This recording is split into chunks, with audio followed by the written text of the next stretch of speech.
Hey everybody, this is Rydo and we are back to another recording stream of Shadowverse. Today is Wednesday, August 19th. I think I probably missed the daily login bonus, which seemed to kind of happen no matter what. And I think I probably missed a day's worth of solo missions, and we've just kind of hit that point. Or at least I've hit that point where I actually worked hard to play other games, and in the effort to work hard to play other games, then I have run away from playing this game for relatively quite a long amount of time, every single day. This is weird the way this works. In the sense that you get a new daily quest every day, and then you get another daily quest every day, and then you get another daily quest every day. You could potentially stagger it and play once a day for just one daily quest, but that doesn't really make any sense either. All the other collectible card games have given you a solid single daily quest holding 3 of them, where this gives you 3 daily quests that can be recycled 3 times a day, so the players that play every single day are potentially going to get 3 times as much of the small amount of rewards compared to someone who just wants to play every Monday, Wednesday, and Friday, and then do pre-recorded footage elsewise. So, what else do we even have to do today? Like, on this Wednesday, there's kind of nothing to be done, so let's hop into the shop. Let's open a pack. Just start off with opening a pack so that we can catch up with having all of these packs opened. We only have one more ticket, and it seems like we won't consistently get tickets every single day, although we could be using the equivalent in gold every single day.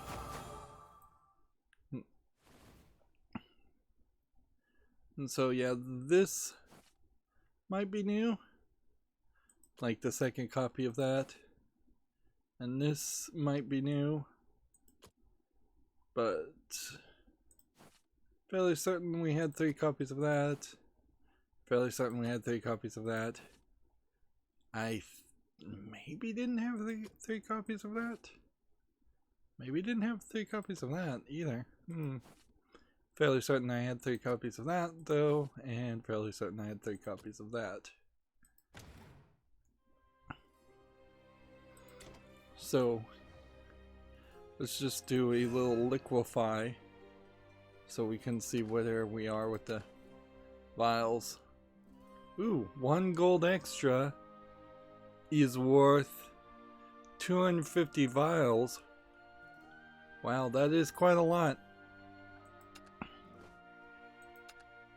And we've crossed over a certain level of luckiness that we would get a extra gold. Or it just means that regardless of how you play, you have so many cards it doesn't even matter. So we bought some new characters, so let's try Runecraft with this new character and play a little unlimited, and then let's just go through the news, and let's just not do anything to try and stretch out the length of this stream, because there's kind of no reason for it. Like, I could say what has become a slogan now of there isn't that much news, but then I inherently say that. Who is this character? Man, I feel like there's a lot of Japanese only crossovers in this game. I'm not sure if that really is the case, or if this is just, there's been a lot of crossovers that simply I've missed. And I guess that's fine.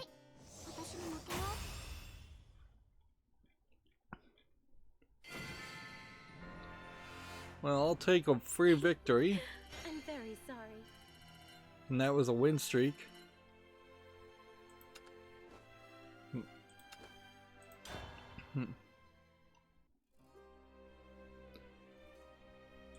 So yeah, let's just cover the news and call it a day. For the accountability section, let's see. I'm not sure what I talked about, what I played or what I didn't. I played a game called Disoriented, and that sucked, and I wouldn't recommend it to anybody. Then I played a walking simulator called Home is Where One Starts, which that at a very cheap price was alright, but kind of just a single act that probably should have had 2 or 3 acts, even if they were just all going to be walking simulators. Honestly, they put a decent amount of gameplay mechanics. I don't know that character either. My blossoms will reflect in your eyes. One of the things, for as much as I might occasionally mention an old anime, I'm actually very much out of the loop as far as anything outside of the mid-90s as far as anime goes. So season to season, with at least 4 seasons happening every year, there's plenty of shows that I hear nothing about. And even if something is super popular, there is a level of forgetfulness amongst the Japanese fans who move every season to the next big thing, and they're very much fad chasers, anime fans in Japan. So this could be from basically any show. Plus, since it's a crossover, there's also that high possibility that it's actually not even a popular show. It was just something that was being promoted. But yeah, I guess after playing Home is Where One Starts, I played Beyond Eyes, which was a game where you're playing as an extremely slow walking blind girl that frankly misunderstands the concept of being blind, and this blind girl walks around risking her life looking for a cat that's been missing a season. Surprise, surprise, when it turns out that the cat had died. I mean, like, it tried to be kind of a slice of life regret thing. They really failed to show a lot of like good times with the cat, so it really just looks like a idiot blind person without a walking cane, and that's not how you want to feel.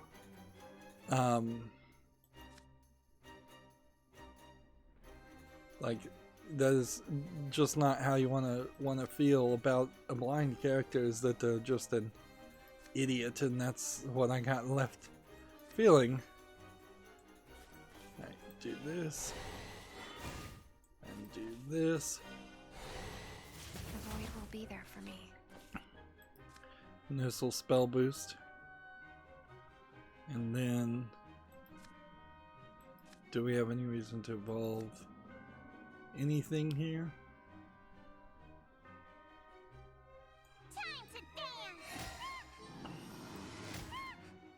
I mean, I could evolve that character, but I don't see a reason to.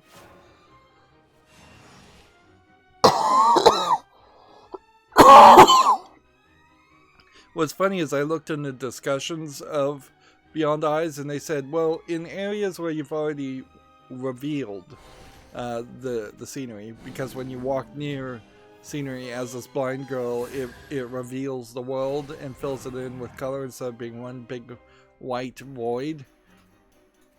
They were going to at some point patch it so she walked faster. So if they did actually put in that patch, she still walks way too slow.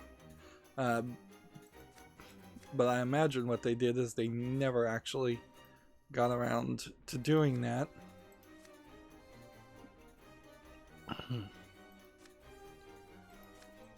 And yeah, there was just kind of no game there. There was a lot more items to find and memories to find in Home is Where One Starts, and Home is Where One Starts also benefited greatly from being a short, like 1 to 2 hour experience at most, whereas Beyond Eyes was like 3 or 4 hours.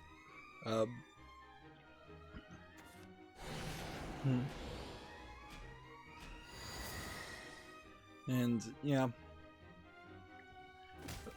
a lot like comic books, when you have like blind characters often in comic books, they turn into superheroes, and even though the character you were playing as felt like she was agoraphobic as much as she was blind, because she was afraid of simplistic things like dogs and crows as sounds and getting startled by lawnmowers, or thinking a sound was a car and then it turned out to be a lawnmower. It's like, this kid isn't that young looking. It looks like it's a 11 or 12-year-old. And so you kind of get put in different directions where you A, know she shouldn't be left alone, but B, also are in awe of her just inability to live with, to cope with simplistic things. Alright. What can we do to do more damage? A revelation.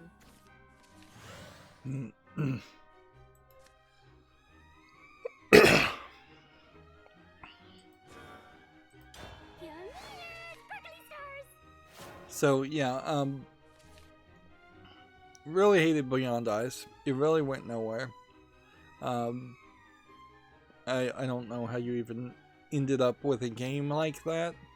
It had a lot of artsy things, a really nice art, like oil painting art style to it, but that's about all you could say for it. And even the environments and things that did look pretty started getting fairly repetitive. There's also a ton of achievements that would have required you to basically play the game a second time, walking around very slowly, finding very, very specific things hidden in the edges of the maps. This is one of those strategies where it's like at the end of the turn, for each one of these, if you have 30 shadows, you do 6 damage. So I've just absolutely lost. Like, this won't do anything. This won't do anything.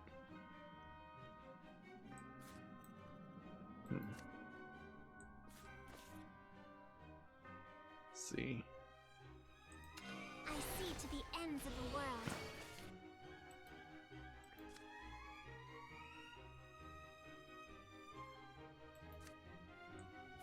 Yeah, this won't do anything either.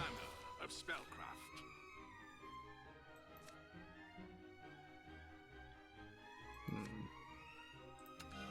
Enough of this indulgence! So I can do that. That's as much as I can do, and then I lose. So after playing Beyond Eyes, I played... I'm not sure this spell boost deck is not developed well enough to actually succeed. And this character doesn't seem to make too many noisy sound effects, on her own at least. which is to probably say that that none of the characters actually make too noisy of sound effects. Man.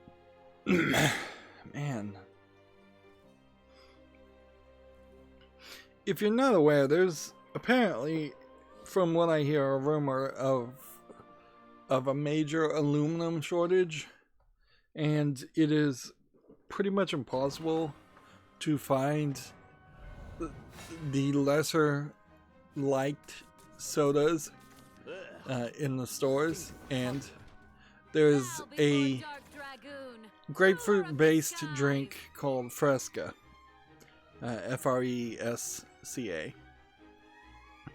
that I was drinking every single day, and it was acting as basically a decongestant, for lack of a better term, which seems to be a major problem of mine. Every morning I just have like a lot of stuff in my throat, a lot of allergies, I imagine, and they don't sell Fresca anymore, and so I don't want to drink anything with a brown sugar in it, like Coca-Cola. And I don't want to drink, so I would get something like Sprite or 7-Up. But even Sprite and 7-Up don't seem to help. They seem to hurt. And water is neutral in the sense that it does nothing. Doesn't help nor hurt. But yeah, that's why I'm coughing so much.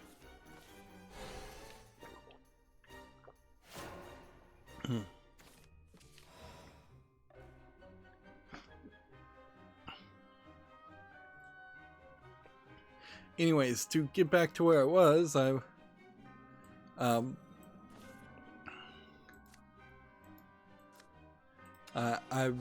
then started playing the Room 3, which is the third game in the Room series, which are cell phone puzzle games where you're typically in one room, and in the center of the room is a puzzle. I would say that the Room 3 does a fairly good job of breaking out of that mold, to the point where you're not just in a room, but it doesn't get incredibly far from it.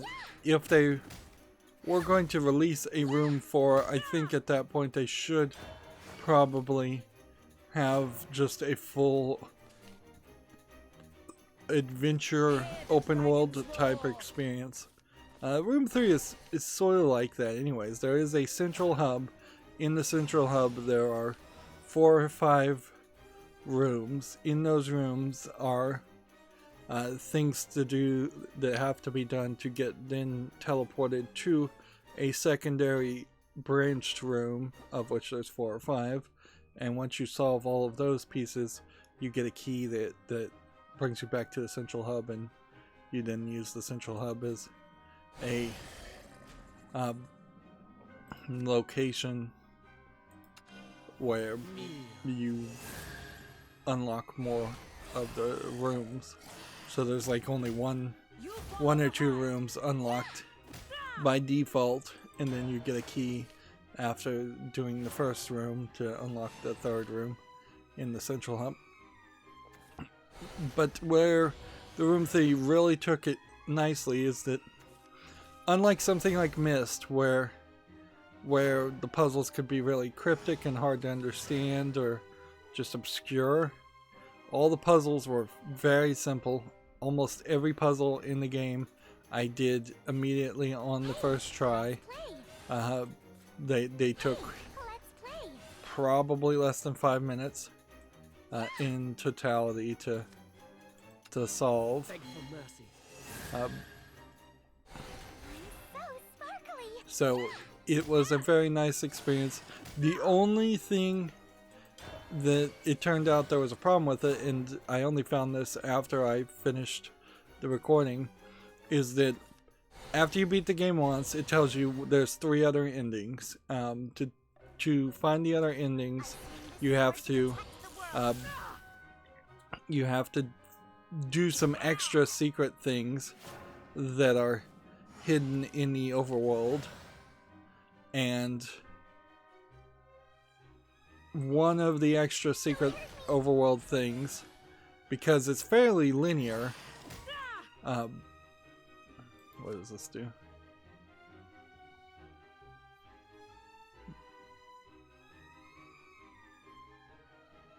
So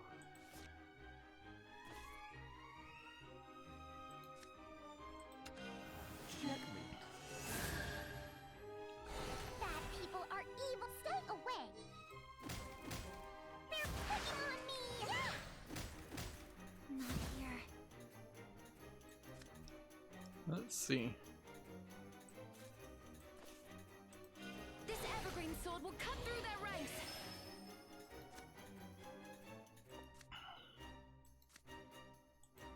Well, this could evolve for 0, but apparently it's not going to.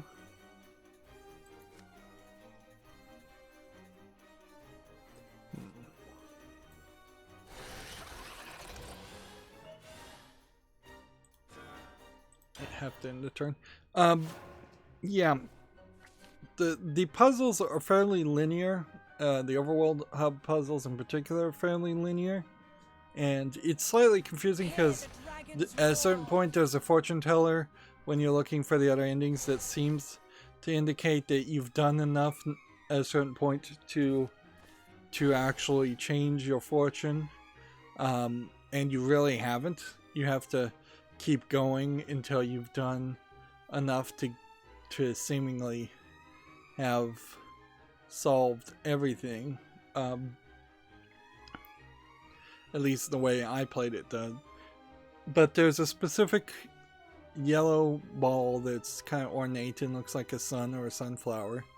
And it's on the rail of a high place, and there's a chandelier in the middle. And at the highest resolution of the graphics, it was just glitched. You were supposed to be able to, in the cell phone version, run your finger around it like a trackball, and it was supposed to, as you wiggled it back and forth, it was supposed to make the chandelier that was in front of you swing in different directions to the point where you eventually swing it to knock over a safe.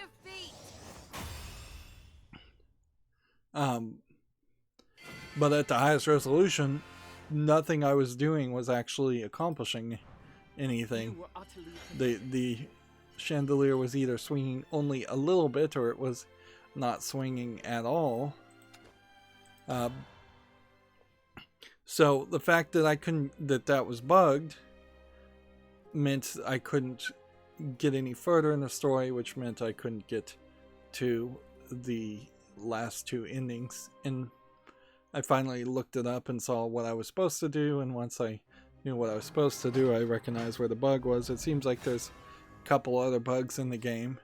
It doesn't feel like Fireproof Games is ambitious enough or just still good enough as a developer. Like, they've literally had probably 8 to 10 years of success, I would say, as far as a cell phone series and a cell phone game developer. And the only other game they ever even bothered to try and create was like a multiplayer game that's not worth even mentioning. And then they've made a Room prequel, which would be the 4th game in the series, that isn't on Steam.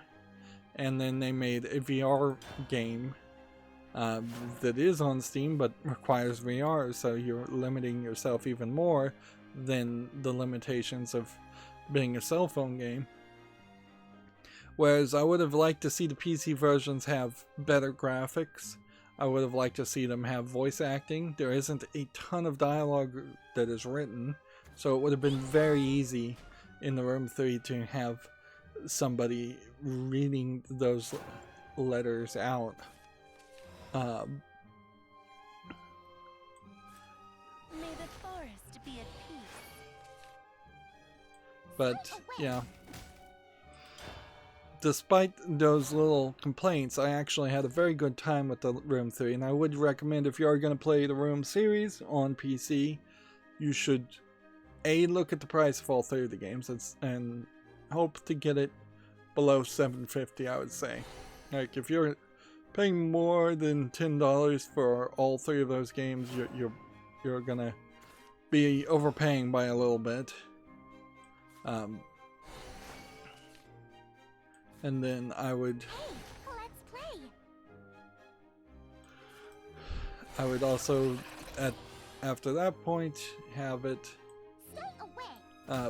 play them all in a row, even though the room 2 kind of is slow, and from what I vaguely recall, it was kind of slow and kind of boring, and I feel like the room 3 addressed a lot of those issues and moved the story in a further direction.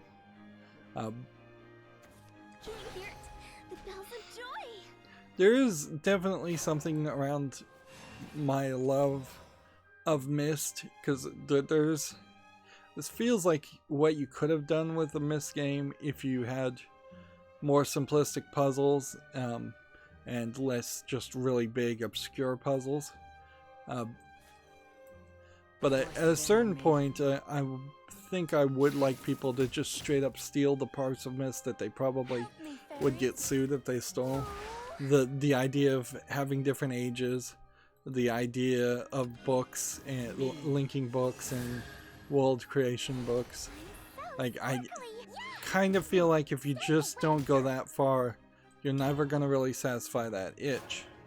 And the good news is that the Myst Online Live, or which was Uru, then it became open sourced by the creators of Myst, have decided to add some new ages, which is kind of jaw-dropping, because I would have never really thought that they would have been able to get around to that. That being said, if having recently just played Uru, like, new ages might be great, or they might be kind of nothing. Particularly, like, the second part of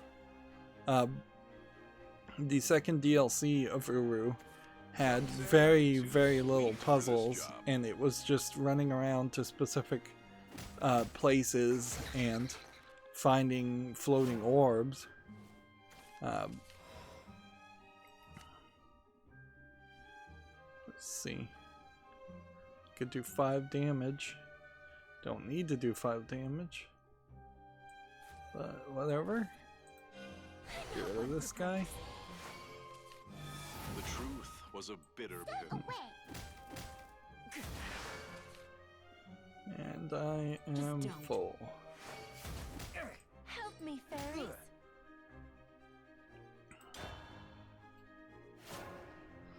Too many fairies in my hand.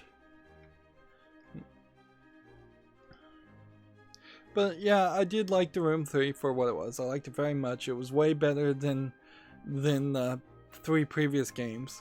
I don't know why I'm specifically playing small games. I'm just probably trying to work myself into playing bigger games next, but I really should be playing something longer. My dragon and I are one.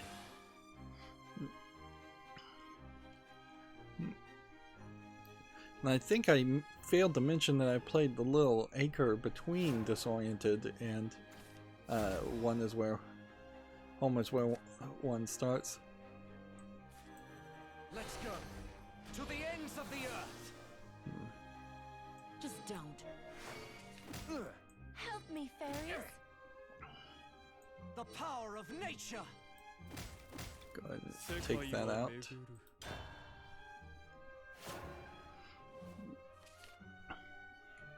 But yeah, I really, fingers crossed on the new Cyan game that it does try to be very much like Myst without being the same story as Myst, because that's the part I think you've gotta abandon now, unless you just want to full on reboot it, which I wouldn't hate the idea if they got new actors to be Atris and the brothers and the daughter and the wife. Like, if they just got totally new actors to replace them, and it was like full hyper realistic 3D CG instead of full motion video this time, and they just were going to reboot it and tell a different story. You also then at a certain point could introduce an interesting idea like Final Fantasy VII Remake, where perhaps this actually isn't just a remake of the original game, but it's an alternate universe of the original game. Like, if they were to make a remake of Myst and you were on Myst Island and all the puzzles were different and the sons are just walking around with the father and nobody is trapped, or Atris is now like the bad guy, or there's a new bad guy, and the roles have been majorly reversed, that would be as interesting as the Final Fantasy VII Remake is.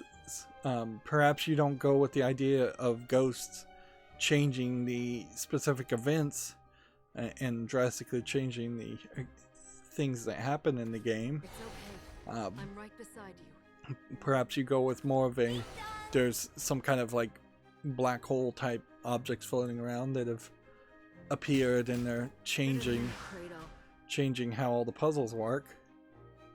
I mean, that would be really cool.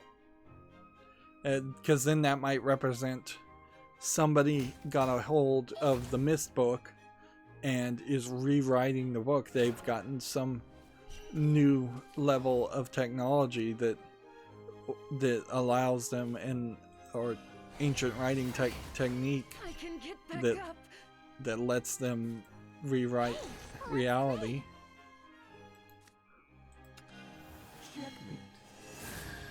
I should have probably evolved that one. That would have made a lot more sense. Hey, let's play. Help me, fairies. Hey, let's play. Yeah. Moving on, we have a game on Steam here called Salvation Plan Spirit Evil, which is tagged as a third-person horror game. And it looks like there's something here, although I don't think this would be called a third-person game. This looks very much like a first-person game, and it does look very much like an empty world game. So this might be a Chinese walking simulator, or there might actually be a horror game here. Guess it doesn't matter because English is not supported. It's $15.29, Chinese only. But yeah, they should fix their tags at the very least. And definitely this is one of those games that definitely needs a user interface or some enemies or something to show that there actually is a game there. Alright. This. And then this. So I can then play this. Seriously?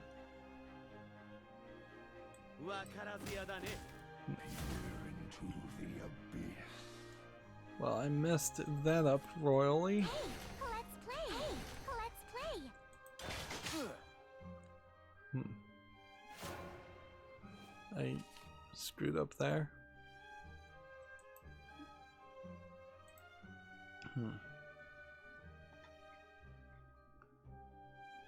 So here's the tweet from Cyan. New ages in Myst Online Uru Live, or I don't even know what that actually is supposed to stand for.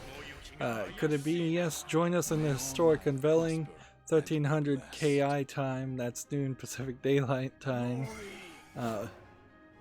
If you have to work at this hour, ask your boss for a vacation.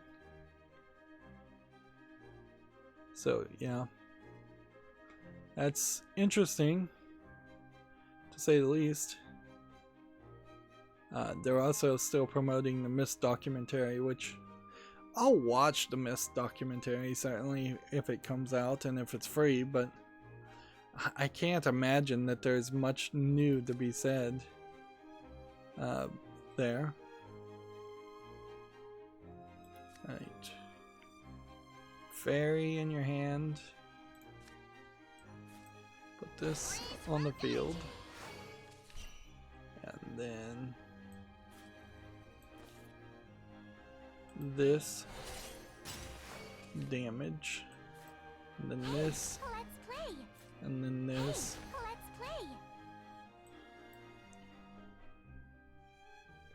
Do I want to attack that? No, because it'll just die at the end of the turn anyways.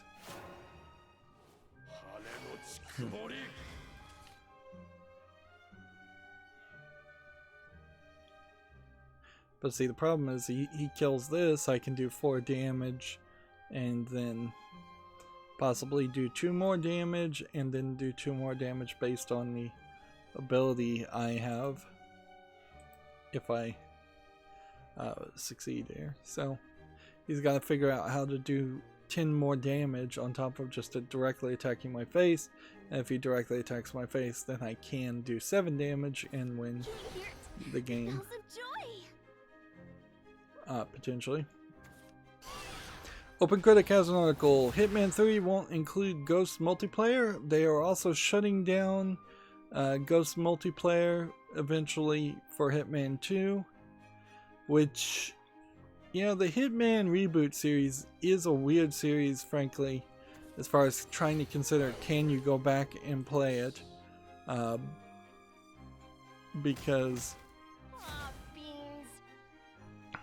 I'm not sure that there is a way to go back and play Hitman 2 without missing a lot of stuff.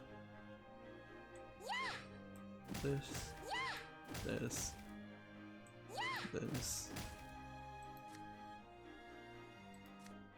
And then this. And then that.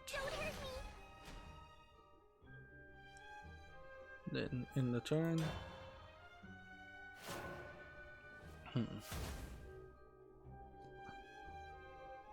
Yep.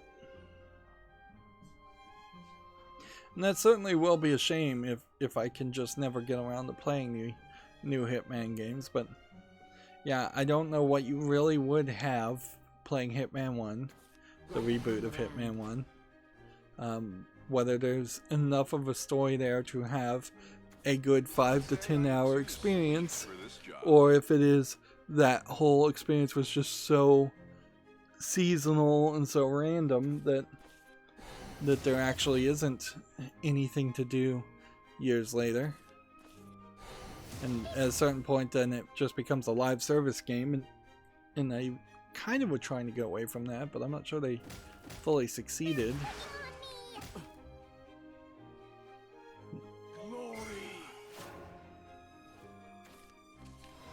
Right. 1, 2. This guy has 13 cards, by the way.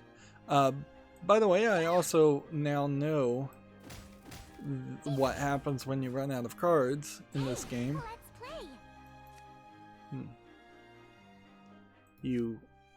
There is a Reaper card at the bottom of your deck that will have you lose immediately.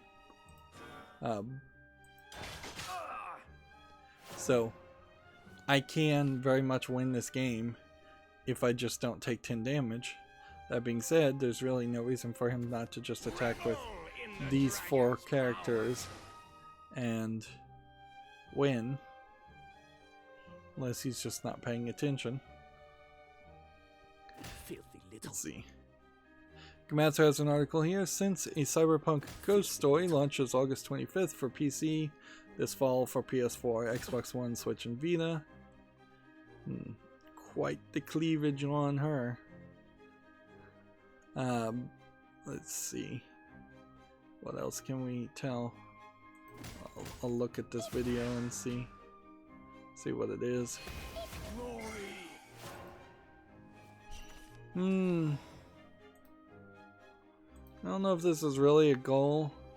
a game or if this is just kind of a troll thing. It does seem like it is kind of a adventure game in a cyberpunk world, maybe with some ghosts elements. But yeah, I'm not sure there's really a game here.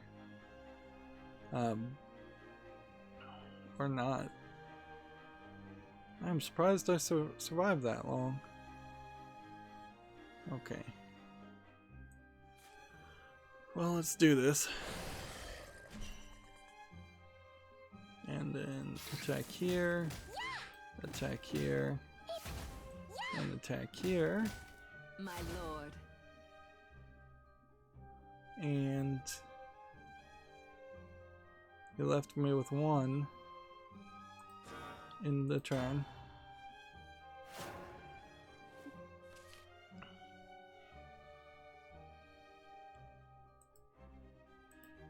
If I actually survive this, it's simply because he's interested in seeing what my last card is, or not interested in winning. Like, the chance here that he has something that would have him just draw a bunch of cards would be fairly low.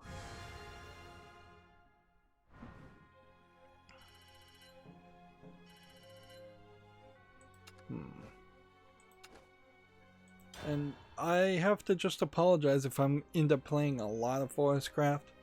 That's just really where we are at the moment. I need more cards. On Monday we'll do another pick 6, and we'll definitely try to stay around the open 6 concept of playing Forestcraft, and we'll try and get more cards for the other expansions so that I can think about rebuilding decks. Although I am also kind of checked out of building decks and playing this game. There's still a decent amount of single player story stuff that has to be done, but I think I'm going to be doing that at a slower pace now.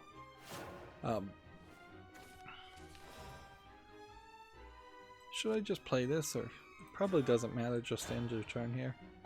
TechRuptor has this article, and I think we probably already talked about this, but Epic Games' Apple lawsuit escalates as developer accounts are terminated.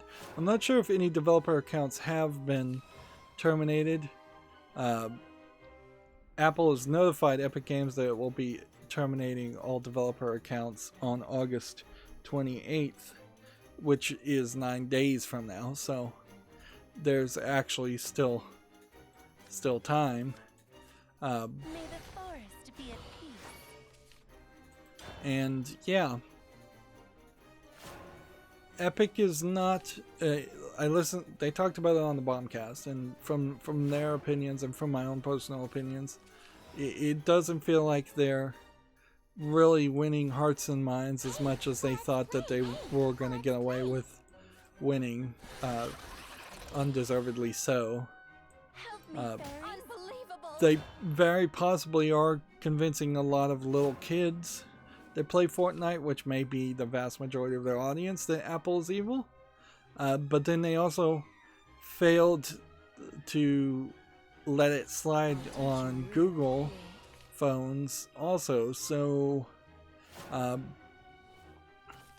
it's not like you've got clear messaging that all the kids with their parents' iPhones are going to now go and cry and tell their parents to buy an Apple phone in the middle of a pandemic. And I think a lot of people are probably undervaluing the fact that they did this right when school was supposed to be going back into session in the United States. That they kind of intentionally knew that they were going to lose a major player bases. And so I do think that this is in part a cover for a loss of a player base that they knew was coming. Let's see. Kind of doesn't benefit me.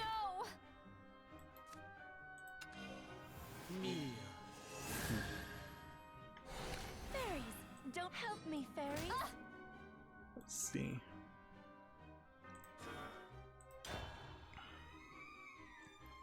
But yeah, after these actions, Apple doesn't seem to want to have anything to do with Epic. I bet Google doesn't want to have anything to do with Epic either. Of the future. The truth of the matter is, I think it was fairly obvious even at the beginning that Epic was not going to be a good business partner for Apple or Microsoft, or I mean Google, from the word go. And so it's not surprising, probably to too many people, that they ended up doing this. The stars pale beside me, fortune. That did not work as well as I had hoped. Help me, fairies. There we go. Beg for mercy. Doesn't matter. So smart. Impressive. Looks like you won. So, yeah, Epic really dropped the ball here. And definitely this goes to show, wow, usually it's a lot harder to get that 303 victories. We're actually doing well today. It makes Epic as a company look very bad, and Tim Sweeney personally look very bad. So if I was going to develop a game right now, would I use the Unreal Engine? Can I in my mind have this separation? Here you have a like singing character. Yeah, it would be kind of hard to make that argument. And it's not even the first time this has happened. There's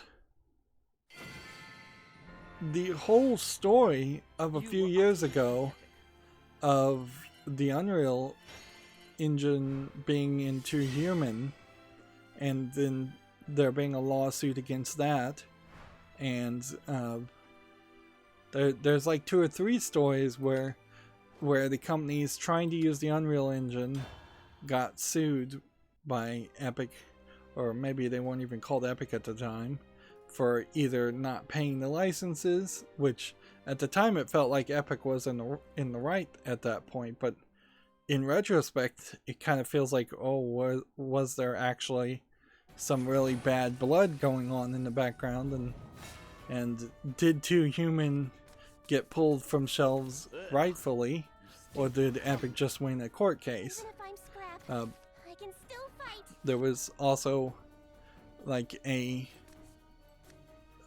X-Men game that got pulled from store shelves because of a lawsuit around the Unreal Engine, I believe, and I think there's probably been a bunch more little cases.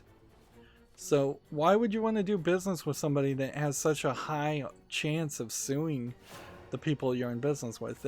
They're coming in as potential bad faith actors. It really it really doesn't sound like a good idea. I would probably think very, very hard about making a game at the moment with the Unity engine, even knowing that the Unity engine is probably not as good. It also certainly explains why so many major publishers and developers have tried so hard to have their own in-house engines. Is like, maybe they all did that not just to save a buck, but because they were all having these terrible negotiations and these terrible interactions with Epic or Tim Sweeney directly. Yeah, it feels like, in retrospect, if you went back 10 or 15 years and took the problematic people out of being in charge of the Unreal Engine, we could very possibly have a much better set of games that have come out, and cheaper games, better games. Like, how many games were released with missing content because they spent so much of their budget trying to figure out how the Unreal Engine worked, or trying to license it or trying to fight in legal battles that were never talked about. I'm a little surprised also that there isn't an arbitration clause between the two, Apple and Epic. But apparently not. Apparently companies aren't forced into arbitration, just individuals, which is directly against the idea of equal protection under the law. But that's always been a joke, I suppose.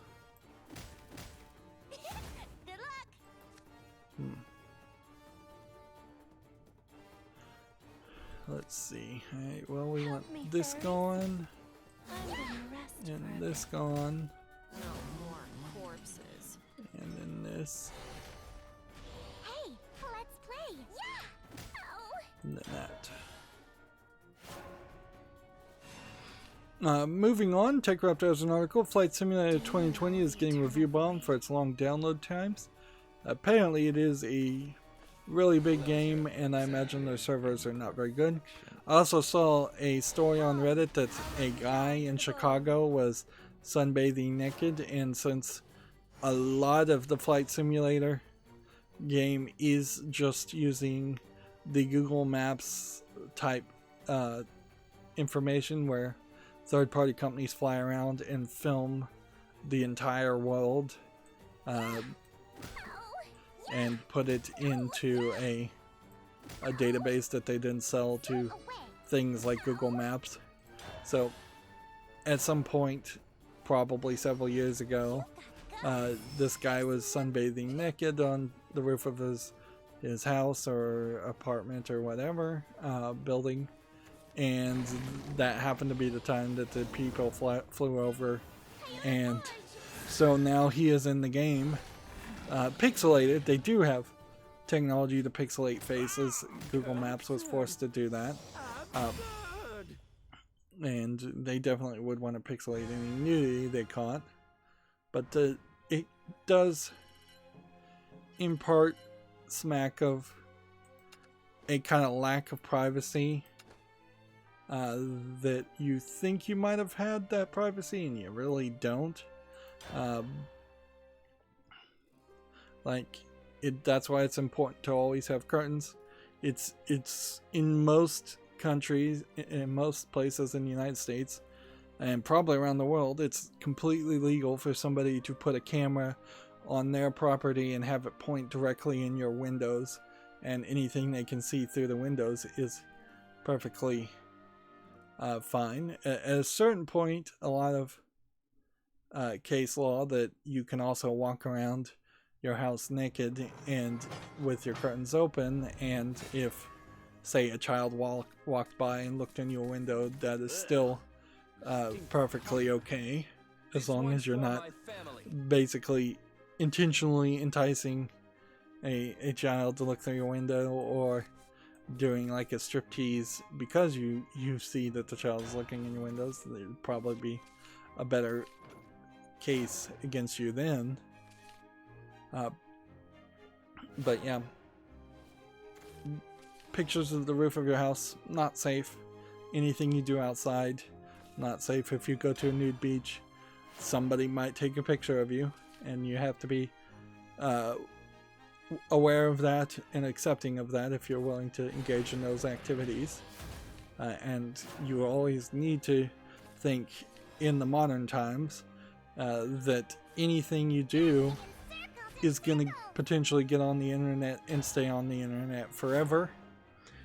This is a lesson I think we're going to have to teach to everybody, including kids, very much, particularly in this age that we are entering of deepfakes, where even just having a kid doing something very innocent and simplistic is enough to potentially have a deep fake made after them and have them then portrayed as doing something way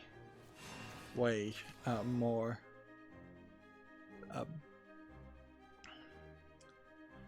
offensive.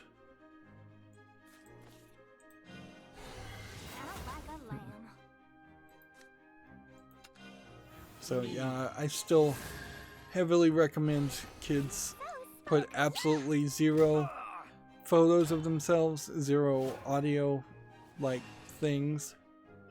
As a YouTuber who puts his voice on the internet and has put more than enough voice samples in which they could cut them together to have me say anything whatsoever,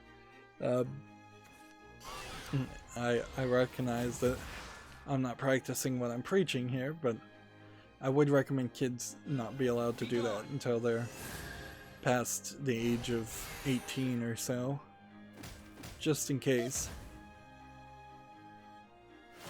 YouTube Creator Academy put out a blog starting an educational channel on YouTube. It's pretty much impossible to make an educational channel on YouTube succeed, in the sense that you would have to almost certainly market as, is this for kids? And in most cases that would be yes, and thus no monetization, thus no promotion. But in all fairness, there's practically no way to succeed as a new channel on YouTube anyways. You had to have gotten in on YouTube's content probably a decade ago plus. But they really also are kind of dropping the ball as far as putting out this blog, in the sense that if you were going to have like schools or interested parties, educators of some sort, make an educational channel, they needed to have been working on that footage like at the beginning of the pandemic, at the end of the school year last year, not where we are now, which is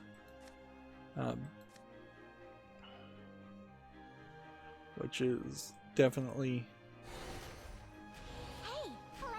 too late to actually potentially have any footage to go. Yep.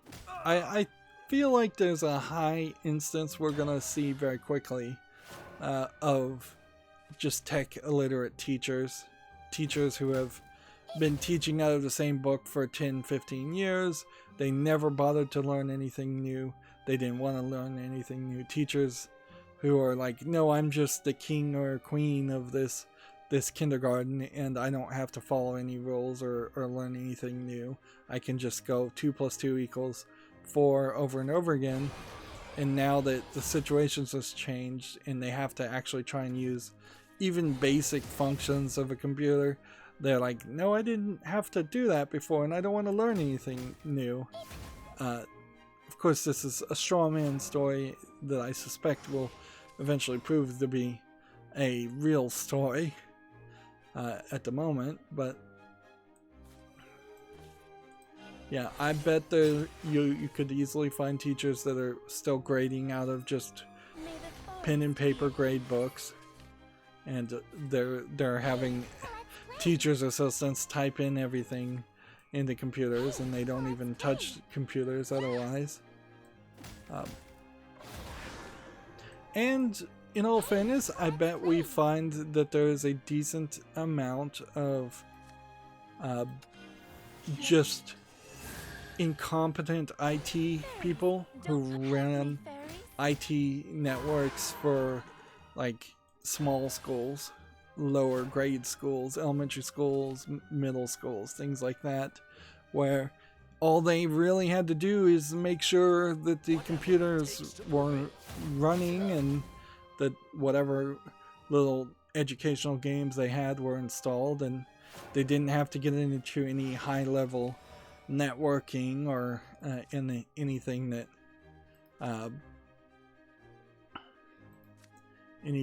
would happen. I've heard an accusation that where some people are just trying to get out of doing any work whatsoever by claiming that their security protocols are are so high that they can't be connected to the internet at all. Like anything connected to the internet is unsecured, therefore nothing. Do you hear the voices of the wind? Therefore, nothing is allowed to be networked.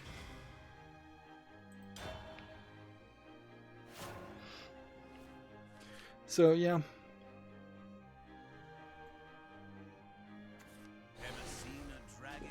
They all needed to take a lot more time, I think, too, and just delay the start of school completely so that they could have trained the teachers more. And yeah, they don't want to do that. And at a certain point, there is the idea that you might just be better off like centralizing a virtual education system, like, because in reality it would be like the idea of standardized education, and this has always been the problem with the idea of charter schools, is that everybody is supposed to get the same education, not that everybody's going to get perfect education. So from that perspective, if there was a federal Department of Education that was putting out just over the airways, broadcast on TV, and over the internet, broadcast on the internet, lessons that were being taught, and then there was, say, facilitators that were able to take questions and answer anything individually for individual students, you're probably going to have a similar experience to what's being done now.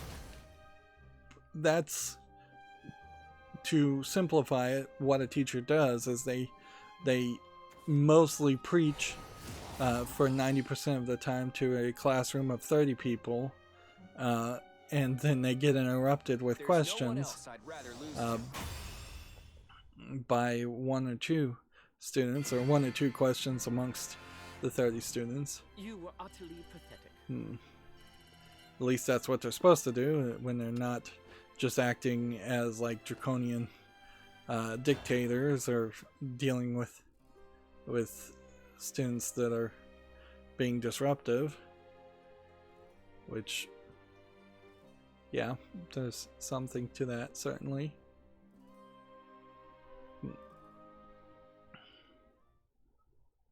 But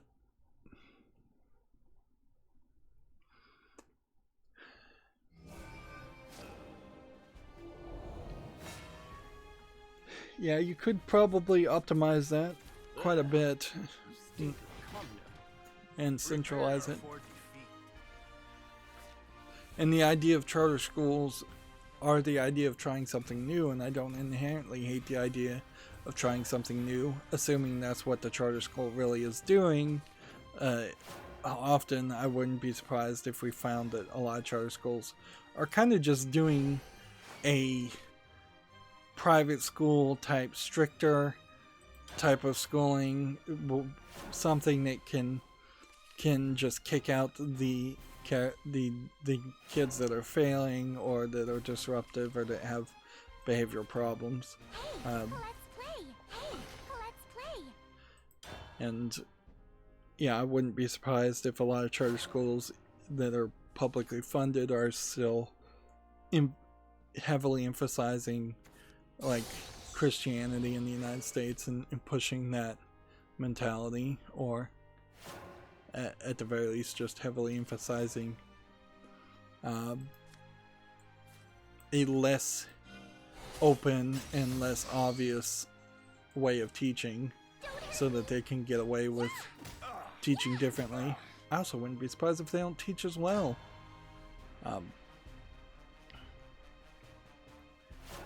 But what does any of that have to do with video games, though? How did I get on this rant? I don't know. I don't even know why I talked about that. That was a stupid rant.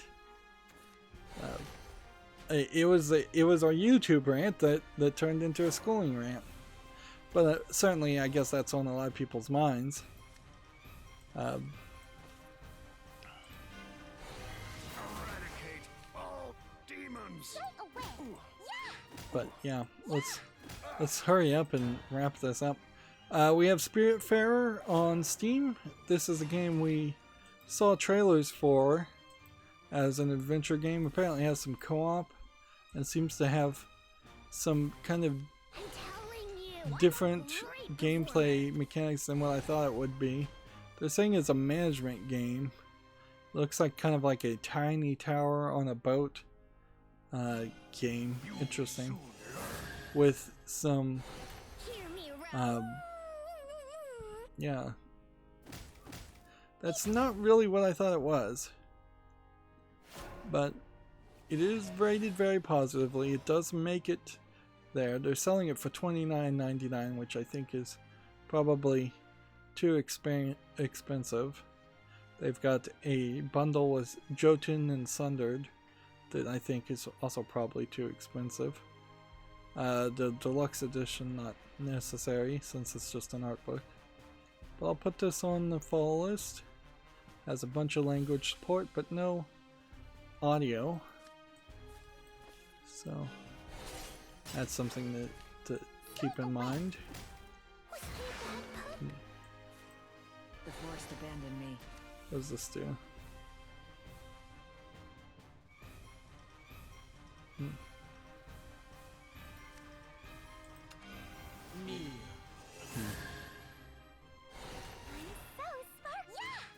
There we go.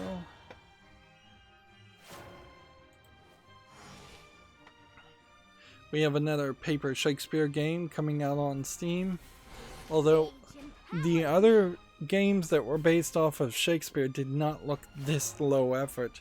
So it seems like this developer is getting even worse at making low effort games based on Shakespeare. $4.99 English only. Let's see if we can show some of the other ones we had. We had Furries and Scalies, Dinosaur Shakespeare, Furries and Scalies again, Dashing Dinosaurs.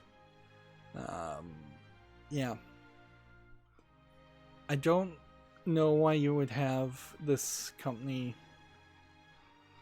on Steam. Like, you could probably use this whole follower system as a justification to just getting rid of a lot of people on Steam, frankly.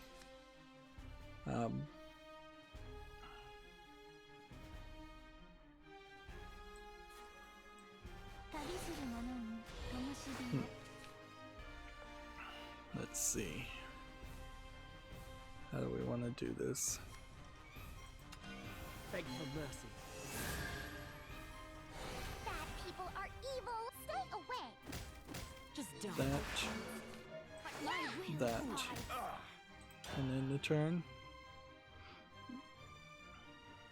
And in all fairness, I would kind of say that this developer is on the edge of something I might let on Steam, but I still probably would draw the line right past their games in the fact that they just put a ton of them out. Their oldest game is from 2016, and you've got like, how many games here? 20 games that have come out in 4 years. They all look incredibly low effort.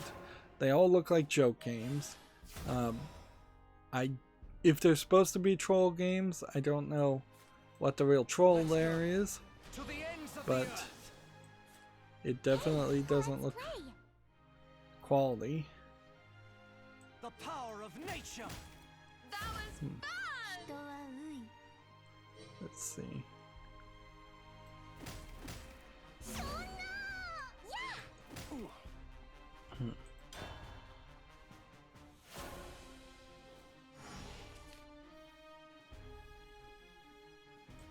Let's move on.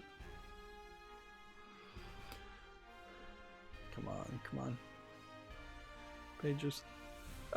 Gamma Sutra has an article. Take-Two Interactive acquires the mobile studio Playdots for $192 million.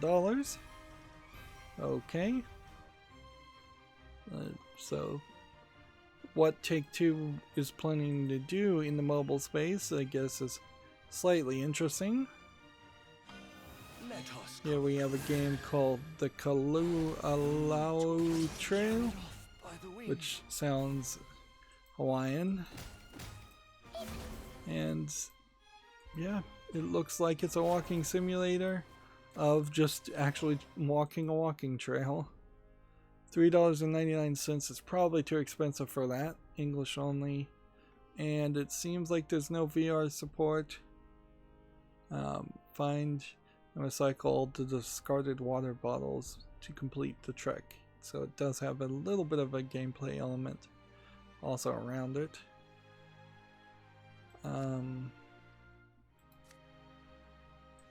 One, two, three.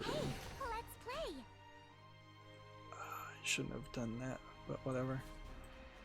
I could have.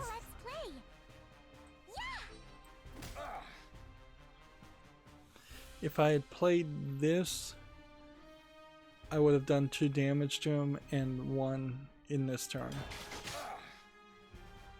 2 more damage to him in 1.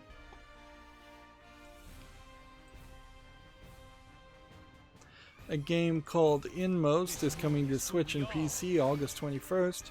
It's currently available for Apple Arcade. It looks like it's one of those dark style games where you probably walk around, a Limbo-esque game, maybe with some platforming and some puzzle solving. It doesn't seem like there's a lot of enemies you're fighting, or at least they're not emphasizing the enemies you're fighting. And that would be interesting to find out if Inmost actually does kind of just play Let's go to the ends of the earth. oops. The power of nature. Forgive me. Let's play. Your strength is formidable. That did 2 damage to me. I thought it did 2 damage to him. Interesting. You were utterly pathetic.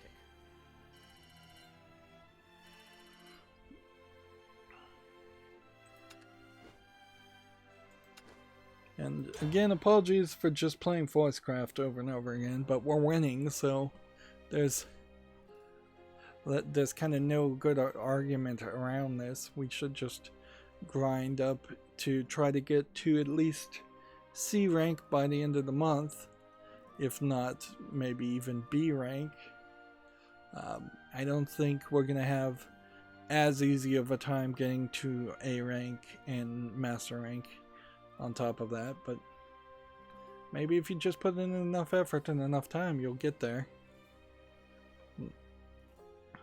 Yeah, I would be interested to see if Inmost has like a kind of slow reaction time or fewer enemies than you would expect because it's Apple Arcade. I have not heard that criticism for any of the Apple Arcade games or games designed specifically for Apple Arcade. But I could certainly see that being an issue. That has certainly been an issue with mobile games. The Room 3 is a great example of that, where it is totally a game with no real timing puzzles and a lot of touchscreen puzzles. Things that you wouldn't have, limitations you wouldn't have if you were playing with a controller or a mouse and keyboard. The earth rains from above.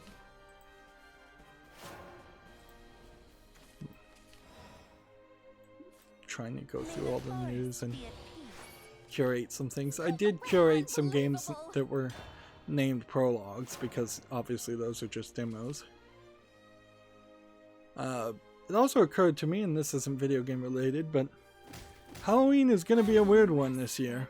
Like, I think the kids are probably going to get considerably less candy, if none at all, because they're not going to want to go door to door. They're not going to want to risk getting sick. And people are going to be broke, so people aren't going to be in the mood to really be giving away candy to random strangers. As another factor. And Halloween will probably be a leading indicator as far as Black Friday and the Christmas holiday season, as far as the joyfulness and the willing to give amount amongst people. Tech Raptor has an article here. Bear and Breakfast announced for PC and Nintendo Switch, which I have no idea what kind of game it is, but it seems like you're playing almost like a Yogi Bear type character. Well, no, it seems like you're building a bed and breakfast, maybe as a bear? I don't know, there might be a game here, or this might just be weirdness. It's going to be a timed exclusive, originally for the Switch. Alright, well, let's do this. Hey, let's play. And then do that. But I walked the edge. And then evolve here. So smart. And attack. Not this tall. Then in a turn. Suppose this game would be weird if you could just evolve 3 times in one turn. Let's see. Tech Raptor has an article here. Card Shark lets you swindle 18th Central nobles in 2021. We're getting a lot of games that are being announced for 2021. This definitely looks more like an adventure game though than an actual poker game. And I guess that the question is, are these going to be like puzzles that you have to do to swindle the people, or are you going to be given several gameplay mechanics that let you swindle, and are you just going to then repeat those same gameplay mechanics over and over again? Because coming up with a new idea on how to swindle somebody is kind of unlikely to be something you could do. Alright. This. And then this. Hey, let's play. Beg for mercy. This is the only way out of strange. That. And then that. And then return. Next we have Rogue Legacy 2. It is out in early access. I definitely enjoyed Rogue Legacy 1. I've played Rogue Legacy 1 relatively recently, like in the past 5 years. So there might be an argument to putting this off until it's kind of like a finished product. Particularly if they're going to add more to it. They did add some things to Rogue Legacy 1 later on. I definitely felt like they should have probably not added things to Rogue Legacy 1 and moved on to making Rogue Legacy 2 a lot earlier.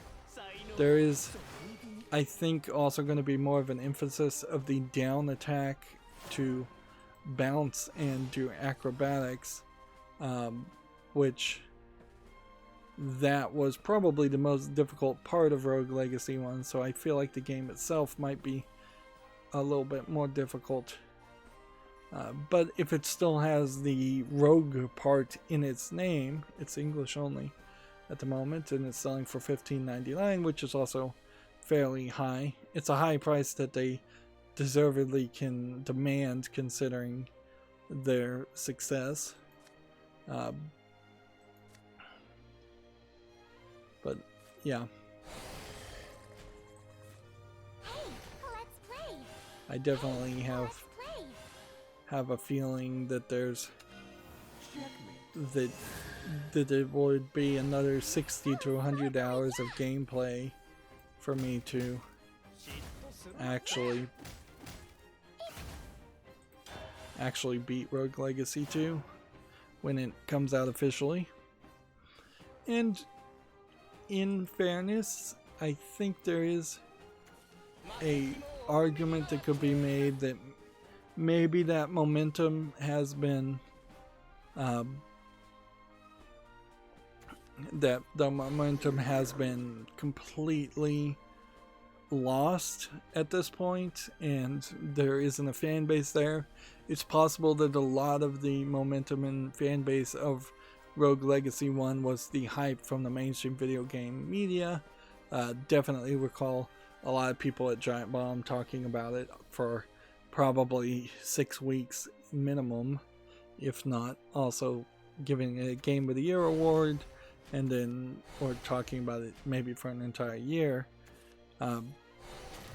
And now, since the events of things like Gamergate and just the general awfulness of mainstream video game journalism becoming blatantly more apparent, there's less authority, hopefully. One would hope that people give less authority to the likes of even Giant Bomb or PC Gamer, IGN, things like that.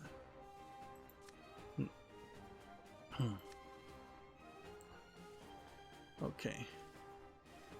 I have 7 points. Interesting. And they conceded. I feel like that person just conceded because they had to go. And we're getting points, which should be giving us points towards a reward, a season reward. I wanted to mention this. Gamasutra had a sponsored link here that took you directly to this, a guide to Thailand's video game market, and it's just a full-on fill-out form. Completely different visual style than Gamasutra, and it's very much sponsored content. As far as how much video games are actually capable of being made in Thailand, I don't think there's a lot there. Thailand sells itself as a fairly pretty country, but I think it is also a fairly draconian country too. I don't think that they're just going to be. I think they're a little bit more conservative to Thailand's values, not conservative per se to like Western Christian values. So I don't know if there's a lot of people out there that can afford and own consoles. I don't know if there's a lot of people out there that can play games. I don't know how many games are allowed to be sold. It's also a fairly small market, relatively speaking, so I don't think you're going to put a lot of effort to publish something in Thailand. So yeah, this almost assuredly was a sponsored ad from a Thailand government agency trying to promote commerce, and good on them for trying, but in reality, I don't think I would spend one extra thought trying to sell a game to Thailand, even if I was an Asian developer. Like, it's way better to give thought about, hey, can we get this in Japan? Can we get this in China? Can we get this in Korea? Or maybe then you start thinking, can we get it into India? And by the time you're trying to get it to India, you're already translating it to English, probably enough that you would want to start thinking about getting it into the Western world. Yep.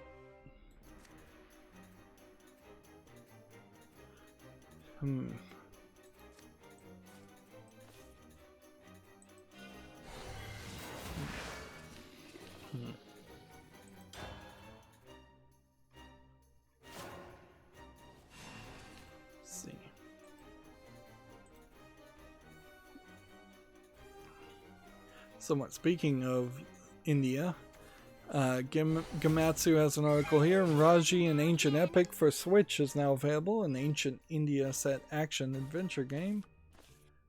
This one looked interesting. This probably was announced during that Nintendo Indie developer game. This was one that we have been kind of keeping an eye on for a while. It was just like questionable whether there really was a full game there or not with the original teaser trailer. Now, looking at the video, it seems like there is a decent amount of gameplay actually there.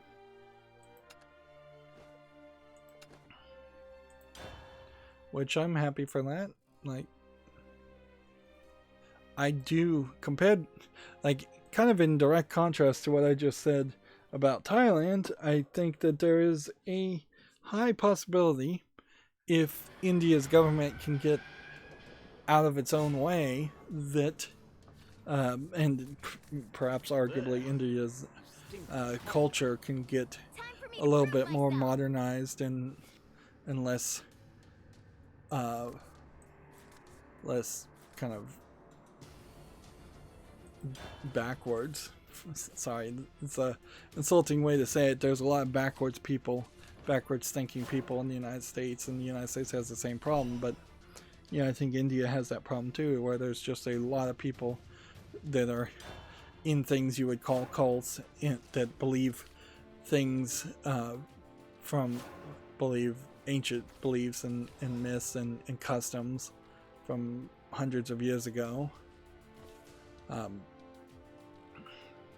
But ignoring all of that, I do think that there is a possibility that India could become a modernized country that is capable and reasonable as far as a place to develop video games.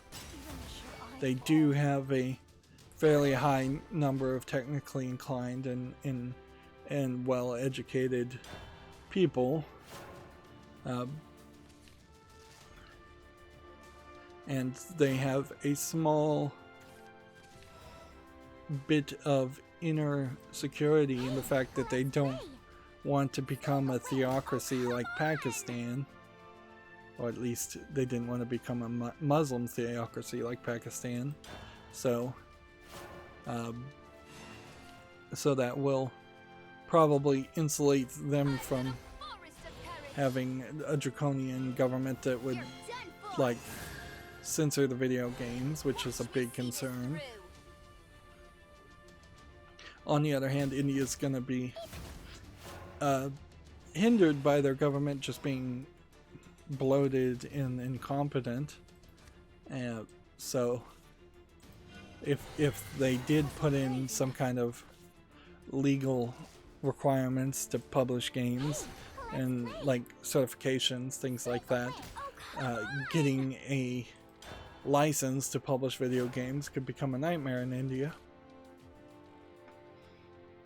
Moving on, Komatsu has an article. Subnautica and Subnautica Below Zero are coming to Switch in early 2021, which would give me a good excuse to play Subnautica. And there's already a fairly good excuse. Although, I might make an argument that I might prefer to play Raft before playing Subnautica, and try to have like a theme there where I play Raft and then I play Subnautica and then I play Subnautica Below Zero, and then there's 3 survival like item collection Minecraft type clone games in a row. But Raft is not a finished game, where I feel like Subnautica and Subnautica Below Zero are. TechCraft has an article here. A game called Evergate has been announced for Switch. What is Evergate? It looks like it might be a platformer. Maybe a bit of a frustration platformer. I might be able to handle this. because it has a time slowdown mechanic. But even Ori and the Will of Wisps as a game that was kind of heavily focused around platforming, I found fairly uninteresting.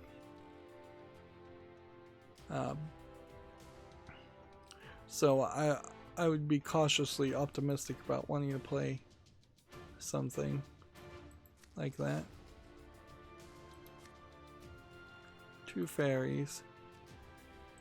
This can give things ward.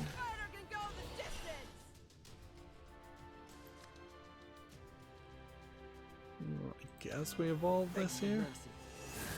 That's kind of a waste, but whatever. Oh, come on! Oh, come on!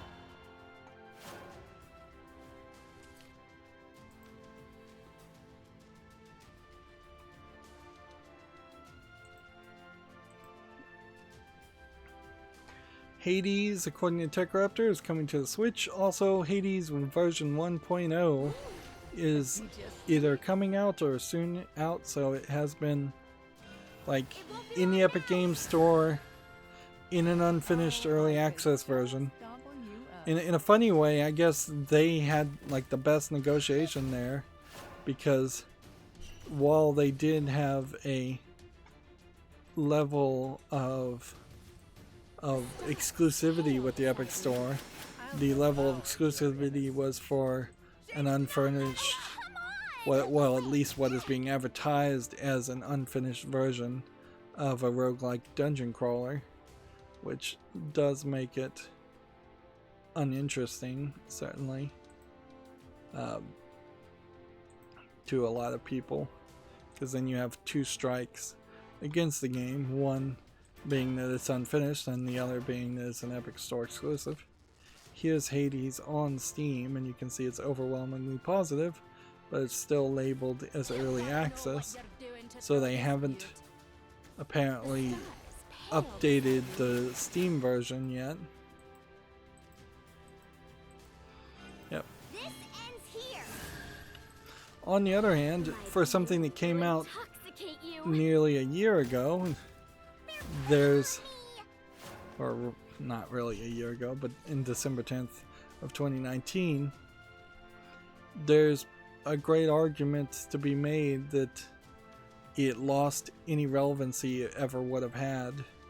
It definitely doesn't feel like it's the new Diablo game, or anything along that lines.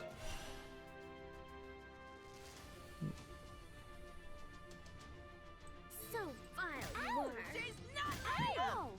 You're strong! So yeah, all I can do with Hades is just leave it on the follow list. Reached a score of 6,000.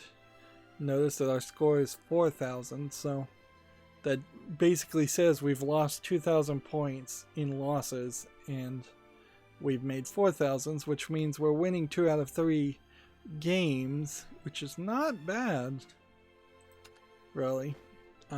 Like, certainly we could do better, but we're not doing bad considering I've only been playing this game for maybe a month now. Next we have a game on Steam here called Zero Tolerance, which looks like it is a new game designed to look like an old game, or this is the publishing of an old game on Steam for the first time, and the date is just wrong. It's not something I recognize though as like a Doom clone with a maze-like aspect. And $9.59. You'd think,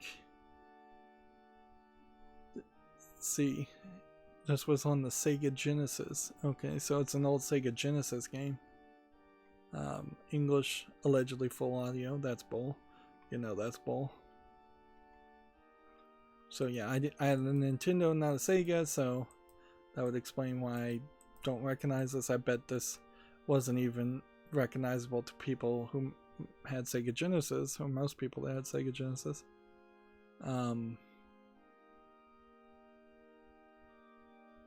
So there anything else to really say about that? I don't think so. No real reason to put it on the follow list. Like, I have no interest in going back and playing every single Sega Genesis game that ever existed. In the same way I have no interest in going back and playing every single Nintendo game that ever existed.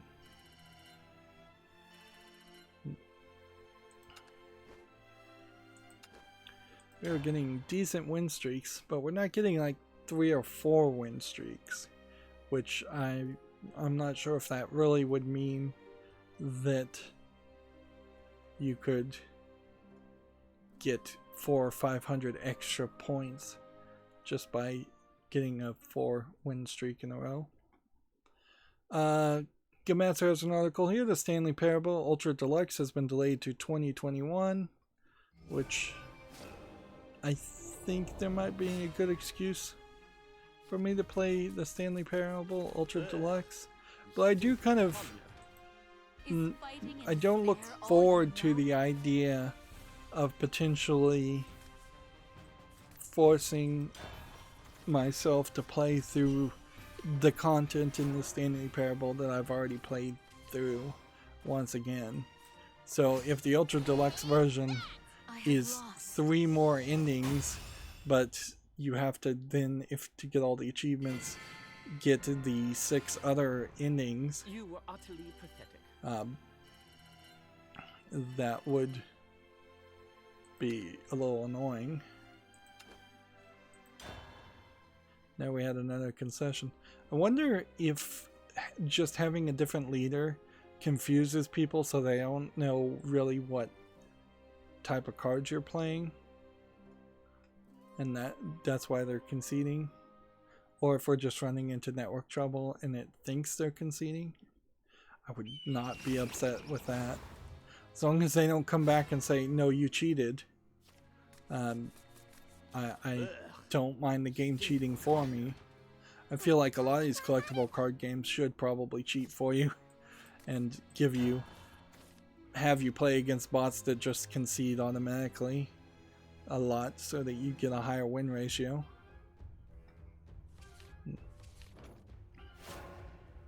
TechRaptor has a review for the game Mortal Shell. We may have already covered this. I think we did. So we'll just scroll down and see that they gave it a 6.0. Yeah, this was the one that used the word rote, R-O-T-E. So we had already talked about that, which means potentially everything after this point is duplicate tabs that I opened a second time. TechRaptor has a review for Fairy Tail. By all accounts, I don't think anybody really liked it. And honestly, I don't think Fairy Tail as an anime is quite strong enough to make people want to play an RPG on top of it. He gave it a 6.5, a fun dive into the world of Fiori, covering most arcs of after the time skip, enjoyable and interesting turn-based combat with plenty of side quests and collectibles to keep you invested through the story. Fans of the franchise should check out this game even if the combat seems like a turnoff. Pros are an enjoyable story, but it's missing the final arc, an interesting turn-based twist, but it's missing oomph, plenty of additional content and musical and character designs. So they gave it a 6.5, but it's a fairly high glowing 6.5 review they're giving it. Let's play. Help me, fairies. Stay away. Yeah. Of all the video game based properties, I don't think I would consider it reasonable to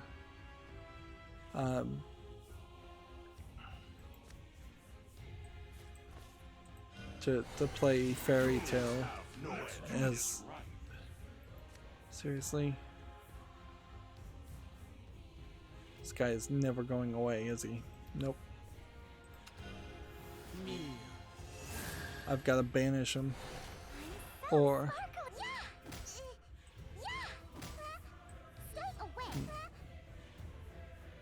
Yeah, I can't kill this guy.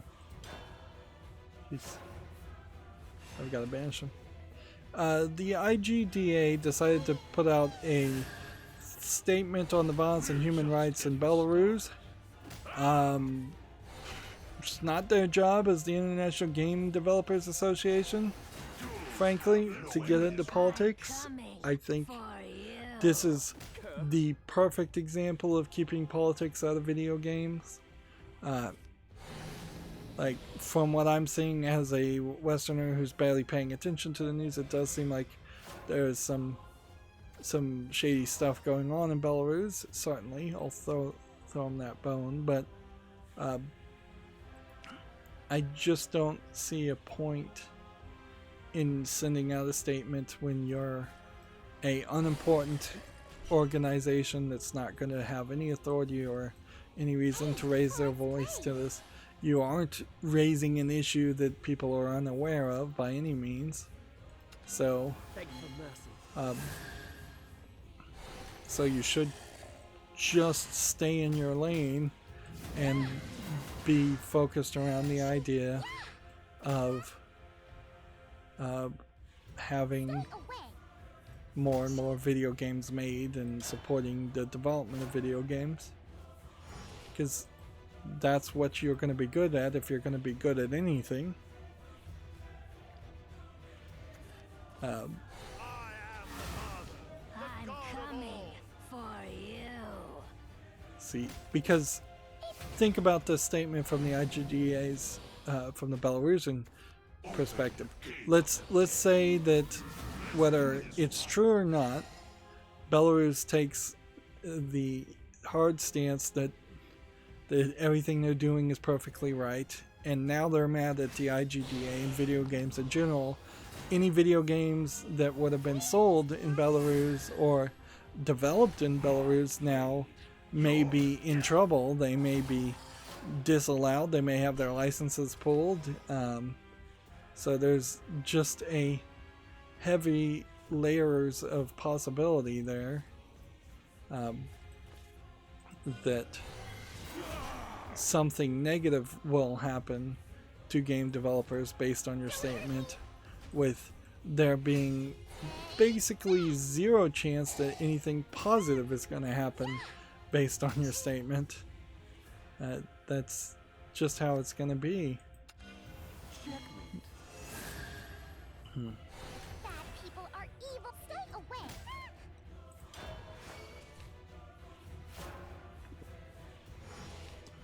Moving on, Gamasutra has a blog here. 20 years of mana, Secret of the Mana is enduring influence, which they use this thumbnail of a completely different game called Mutazion. And then there's like 3 pages here just so you click and see more ads if you don't have an ad blocker on. And in all fairness, I think the Secret of Mana is a major influence, although in all fairness, it's not.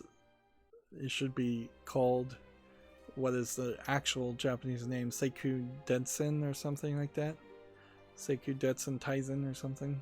I'm just throwing out random Japanese words at this point. But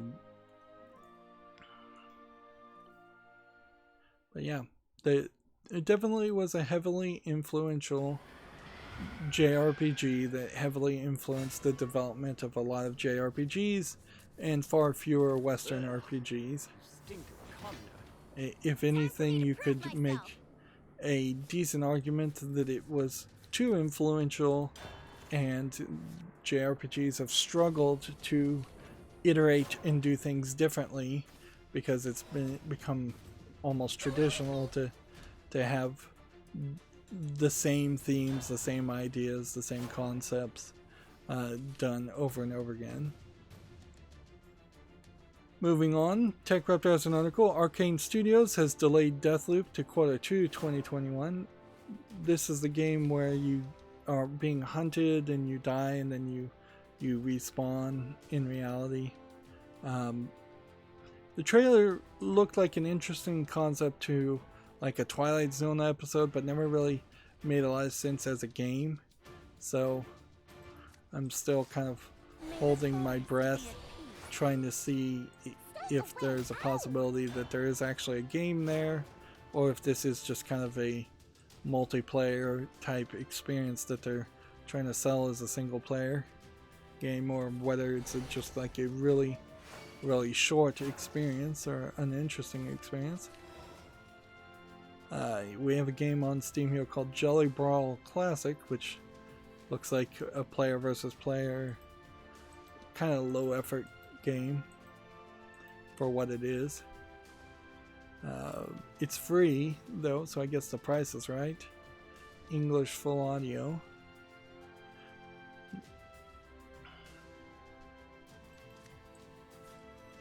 Let's see. This. Hey, let's play. And then this. Hey, let's play. Help And me, then fairies. this. Come on. And this. Ow.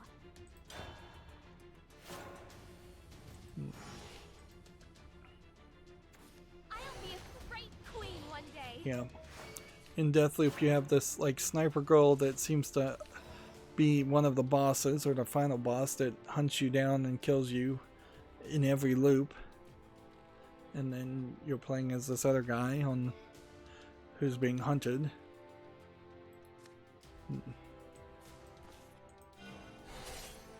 Stay away. Do that. Someday I'll Then do that. dancing in circles. Then do that. Oh, come That on. Help me, and that. fairies. Come on. I kind of like how Shadowverse now has kind of gotten down to the point where I know what I'm doing, so I can just go, yeah, this is the strategy. I guess that goes to show that it takes probably about a month to get to that point where I understand the game well enough that I'm like, yeah, I know this deck, I built this deck, I know the strategy well enough to know what I'm supposed to do. Moving on, TechRaptor has Pathmaker Kingmaker Definitive Edition is a near hit, which I don't know what near hit means. Is that to say it's a 7 out of 10, or is that to say this seems like this is one of those preview articles that they don't give a review to, which at a certain point I wonder if they're only not giving reviews to things just so that they don't review them badly. Good to see you, my dear fairies. I'm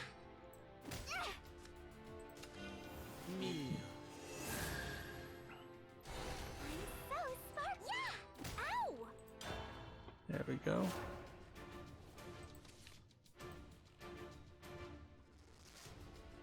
And it seems like we won't go a week without more allegations around some company for a while.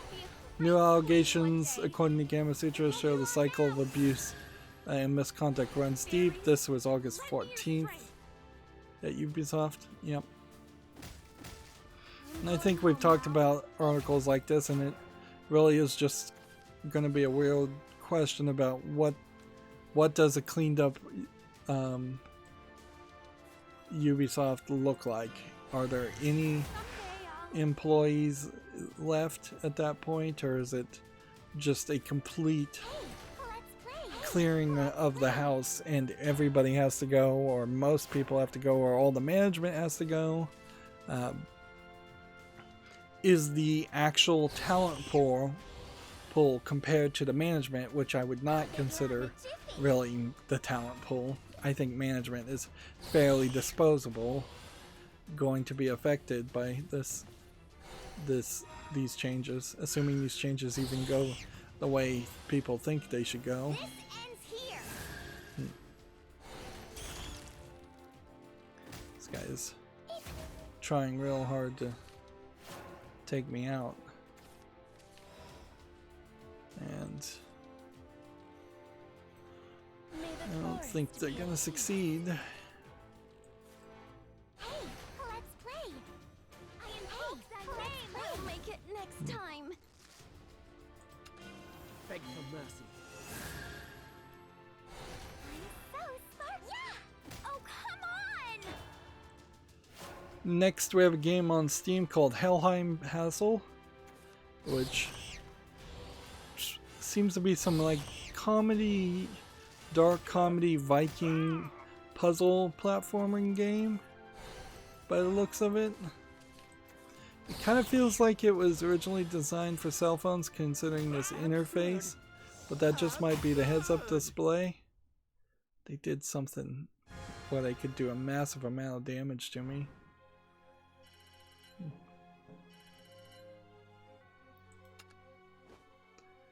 It's getting a little questionable. Are we going to make it to D4 or C0, whatever it is? Helheim Hassel looks interesting enough to put on the follow list. They're selling it for $15.99, which again feels a little too expensive. It feels like games in general right now are trying to price themselves fairly high. English full audio.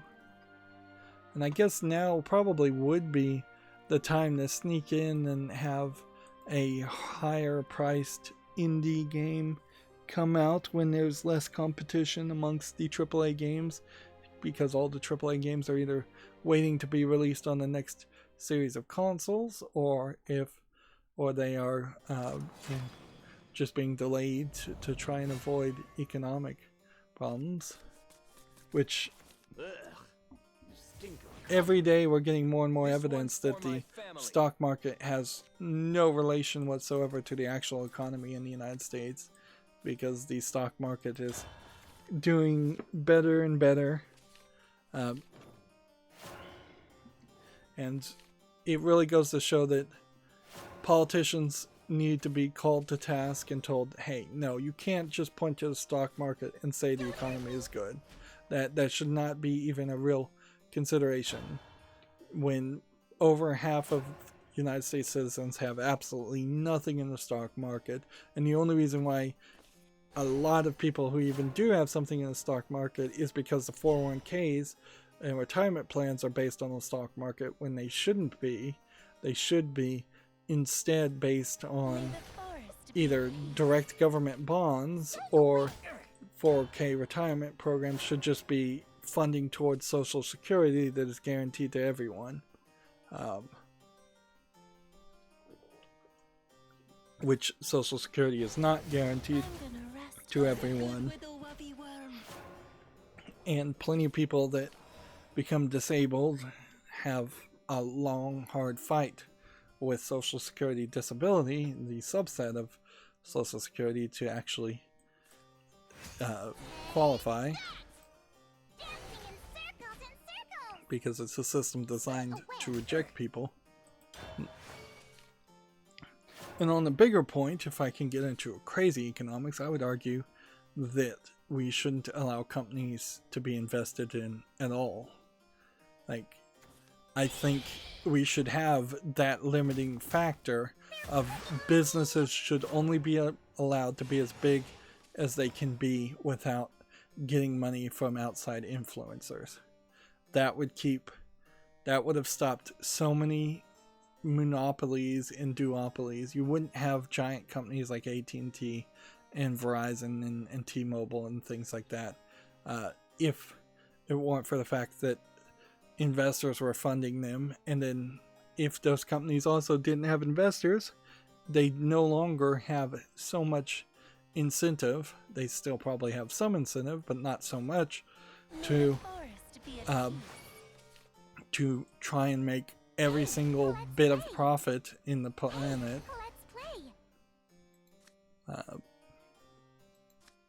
Which causes them to act unethically. Yeah. So just having reasonable ideas, like there should be a maximum size or just a natural limiting factor of a maximum size at which a company can grow. There should be a maximum amount of money that a company can make before they either are just paying back all of that money to the employees or they're paying it to taxes. That there should just be reasonable limitations on on management compensation and CEO compensation, so that you don't have situations where the CEOs of companies are making billions of dollars and the lowest paid employees are barely making minimum wage. Beg for mercy. I honestly think, arbitrarily speaking, you could probably limit the number of tiers of management to 5 or 6 steps. So the lowest employee has basically 5 or 6 bosses directly above them, and each of those bosses should probably get somewhere around 10% maximum more than the employee below them. Even if it was double more than what they had, that still probably would be less than the actual situation we have at the moment. Because if you really think about it, think about your boss if you happen to have a boss, and ask yourself, does that person, your boss, work 10% more than you? Do they deserve to be paid 10% more than you? Or have they been educated in some secret technology or logic that makes them 10% smarter than you? Or do they deal with 10% more actual work? Or are they just sitting around and taking meetings and wasting time and twiddling their thumbs? Because every manager I've ever had was maybe working more hours but accomplishing a lot less. A lot of bosses I've had weren't even working more hours and were actually doing considerably less work than I was. Oh, beautiful, clever baby.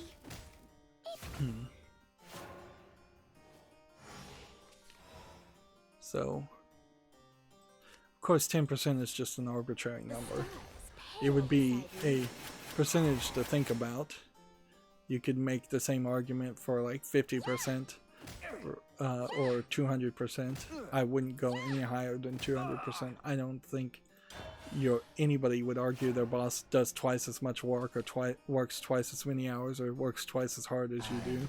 And if you are in that situation, you're extremely lucky. It won't be long now. Gone. But if you had a limiting factor where just government-wise said bosses can only be paid twice as much as their employees, then that inherently would mean they would have to hire more employees anyways, just to try and balance that idea out. I'm not one for pranks. And they would have the bosses work less, in theory, So vile you are. and Fallen. to try and balance that out also. Because then you would have to hire more associate level employees and more managers to cover the same amount of work. Or at least in theory that might be how it would work out.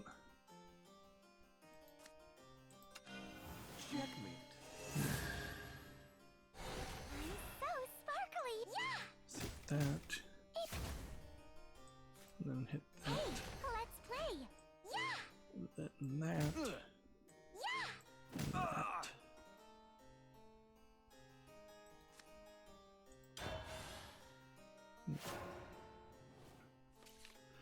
Moving on, we have a Komatsu article, Fallen Legion Revenants character trailer, which looks like a Small fry.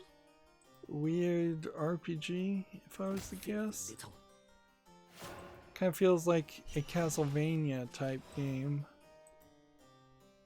in art style, although it feels more like it's maybe an RPG game. I don't feel like that's a very good trailer for it, frankly. But it's due out for the PS4 and Switch in 2021. I wouldn't be surprised if there's not a lot here. There's no one else I'd rather lose to. It's still moving too slow for most people. You were utterly pathetic.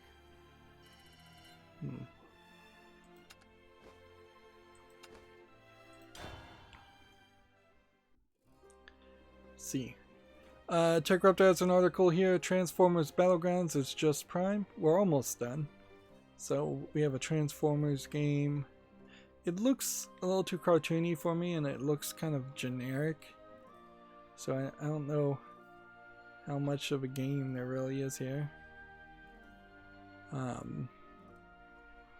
Apparently this is just a demo. Yeah.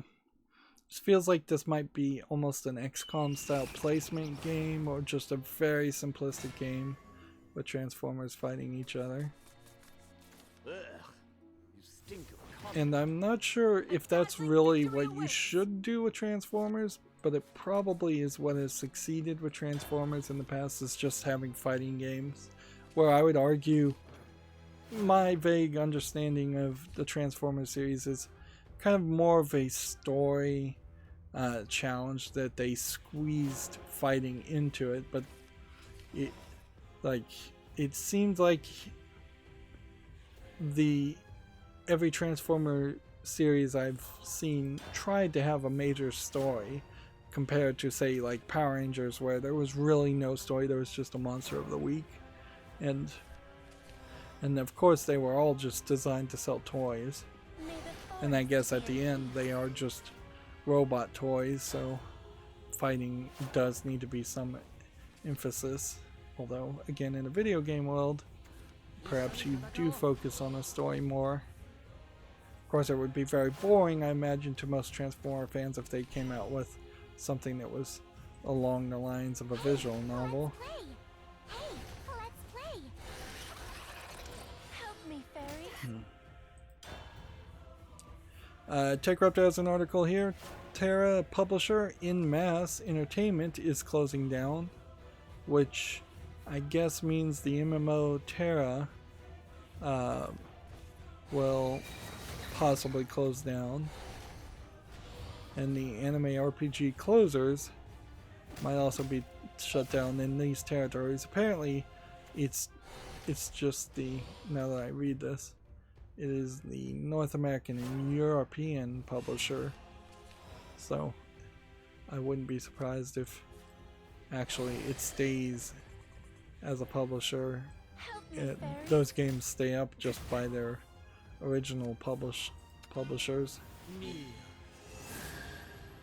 It doesn't really affect me any of this news though, because I wouldn't play MMOs anyways, and I wasn't playing those MMOs. A 3D adventure puzzle platformer called Onirike launches for the PS4, Xbox One, and Switch in Q1. I assume that's how you pronounce that. Onirike. My blade is your salvation.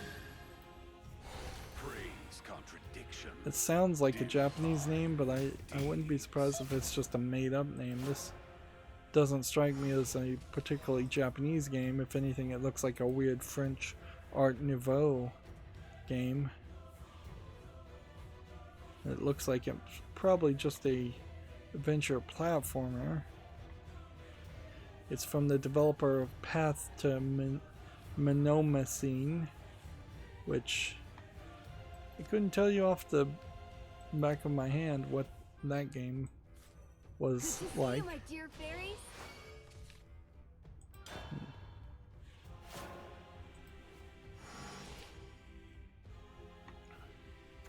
Yeah, we have a game on Steam called Zodia Kalik, which looks like it is a Stardew Valley game Going home now.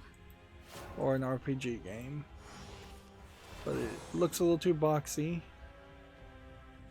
It's an RPG adventure, I guess. It's $4.49. It's English only. Apparently has 40 new songs and an enemies don't die system, which they're selling as a good thing.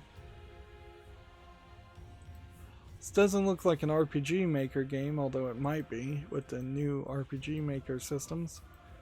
But it also doesn't look particularly interesting. So I think they're failing on that part. Leave this to me, fairy friends.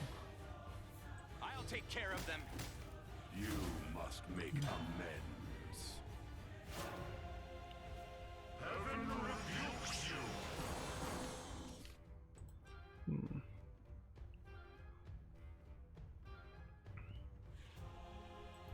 What is this? Heavenly Aegis.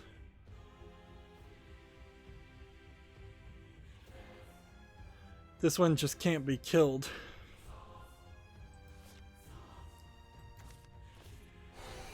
Must retreat.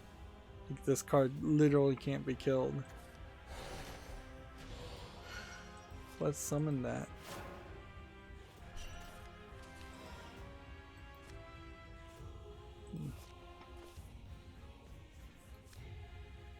Destroy an enemy follower.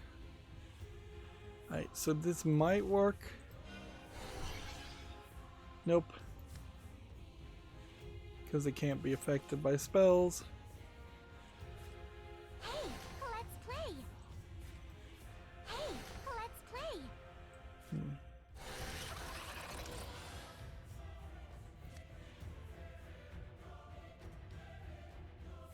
Yeah.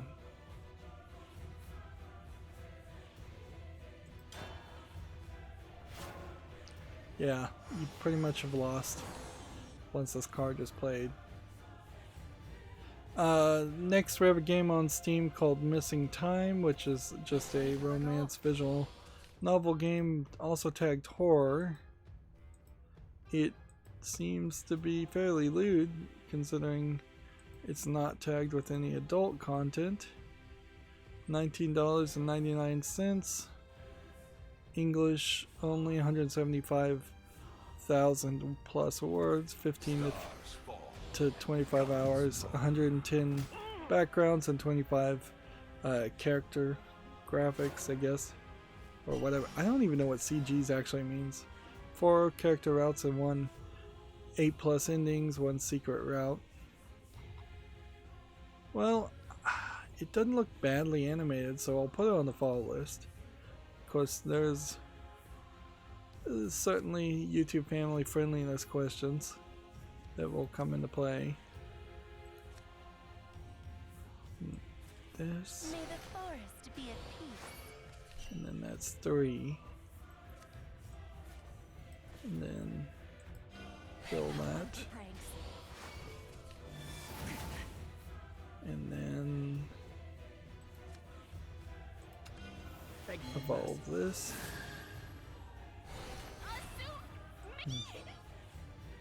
Do that. Deeds. It's had a clash ability, didn't it? Darn it.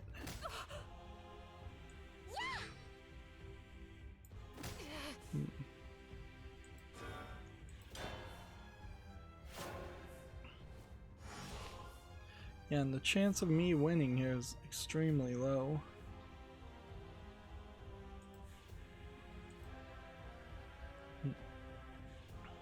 We have a GameIndustry.biz article here, which I'm not following them directly. Sega will aggressively focus on PC ports after Steam's strengths during the lockdown.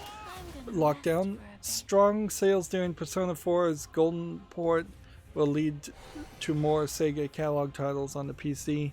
Apparently they were extremely surprised by the amount of sales they got. So, like, this is kind of like the perfect example of the Japanese stupidity and traditionalism that they have. They literally just don't know the market and think they do. And so as such, they are just kind of constantly doing things the way they think things should be done, even though there are better ways. There are obvious better ways.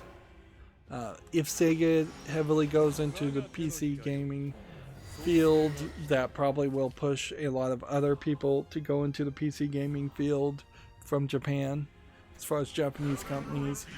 Of course, the thing that still is the question is how much of the Japanese way of thinking of copyright and trying to apply Japanese terrible copyright system to the rest of the world will hinder PC gaming, as streamers are going to probably constantly get content ID and copyright claims trying to cover Sega games, and then that will potentially turn gaming sentiment against Japanese games, because A, nobody's going to cover any of them or play them, which is already the problem, and B, even if somebody does try and cover and play the Japanese games, if they get copyright claimed or content ID claimed, then that streamer is just going to be mad at them, and somewhat rightfully so. So they're going to have to let go of that idea, particularly since I imagine Sega is not going to be very quickly moving towards day and date releases of new games on PC. They're going to release very old games that they are looking for secondary boosts in income from. There's no one else I'd rather lose to. Alright, well, there's a free victory. You were utterly pathetic. And if I can get a win streak, seems like we could get over. Actually, I have a lot of tabs left. Go 5 Jigen game Neptune Reverse has been announced for the PlayStation 5. Whatever that game is. This is one of those Japanese announcements. It's like, we're just going to announce something. Well, I can see in the background there are some wall scrolls for like the Neptunia games, so this must be the same publisher. But all they did was mention the name.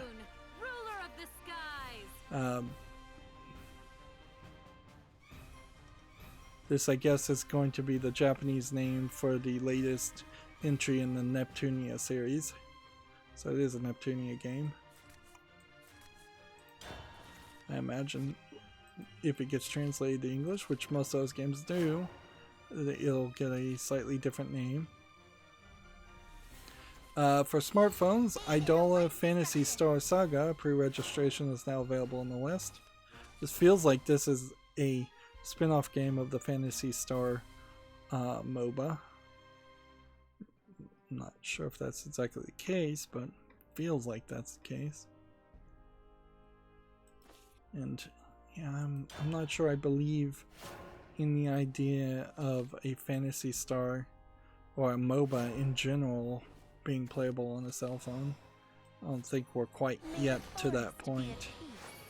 Although, in all fairness, a lot of free-to-play games are fairly similar to MOBAs.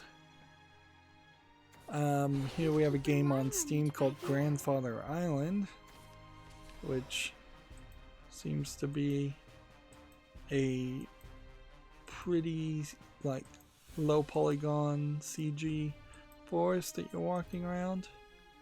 I'm not sure if it's just a walking simulator. It says it has puzzles according to the tags. It's $8.99 French full audio. You don't see that very often. English subtitled. $8.99 is the price. I'll put it on the follow list and we'll see what happens. See what people have to say about it. I've got to take a break, fairies.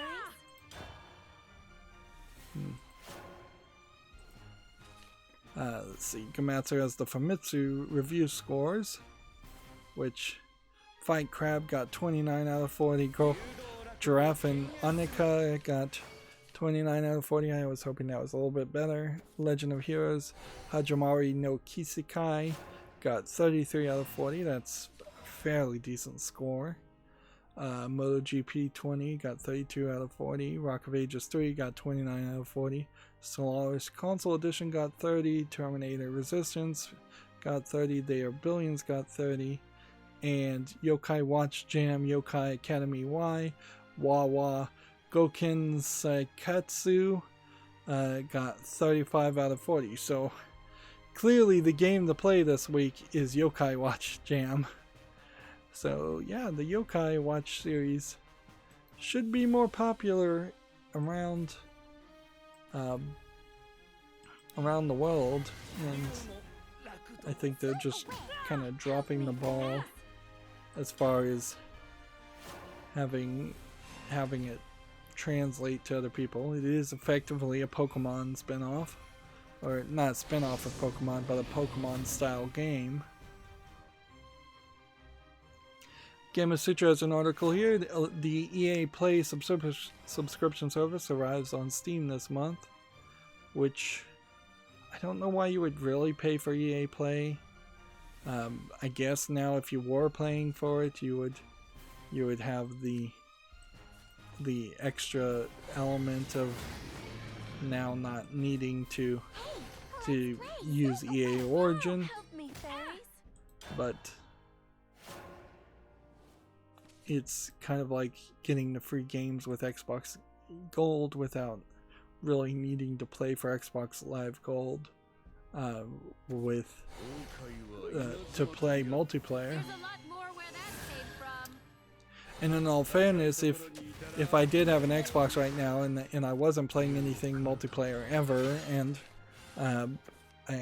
I probably wouldn't choose to have Xbox Live Gold just to get the free games, because I just don't really play games that way. I don't just let somebody else dictate to me, this is the game you should be playing at this point.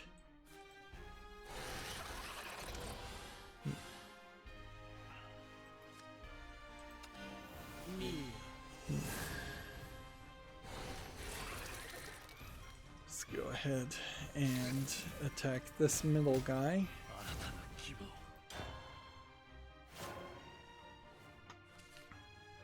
TechRaptor has an article. Minecraft Jurassic World lets you manage a dino theme park. This must be some DLC for the Bedrock edition. Which they definitely are trying to change Minecraft from being this open platform system into the Bedrock edition, which is a closed system where you have to pay for DLC. And yeah, I don't think I want any part of that, frankly.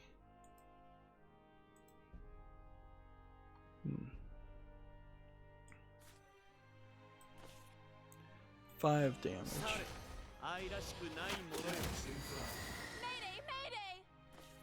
Okay.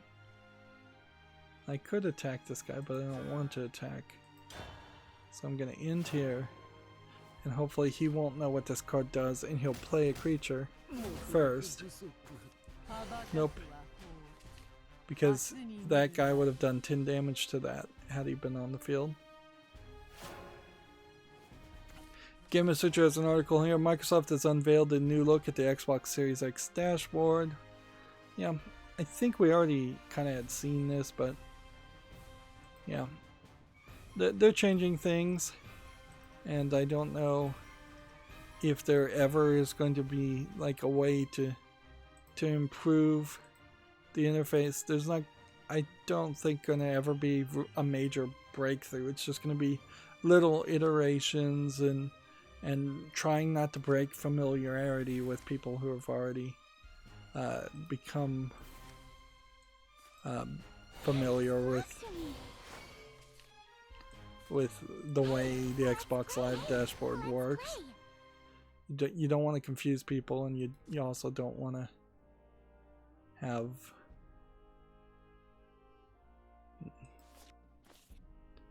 you don't want to leave it so it's stagnant or have something that really is inefficient.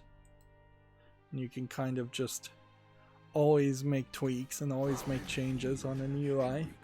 Yeah, and eventually you just end up with something like Windows 10, which nobody likes. Ready to witness my true strength?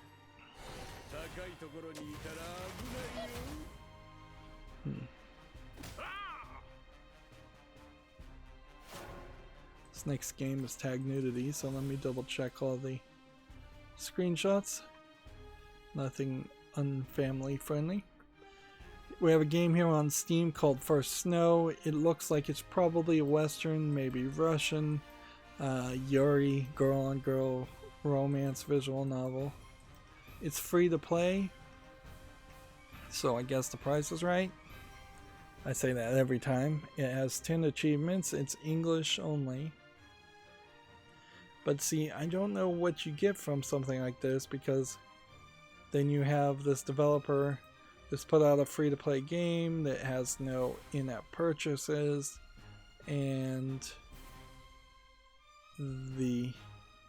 unless this is supposed to be a demo for Without a Voice, which is also free-to-play, it seems like they are pretty much, this publisher is just consistently putting out publishing free-to-play visual novels, which probably are fairly short. That all being said, this doesn't look terrible graphically. Like this, this, this, this, this, and this,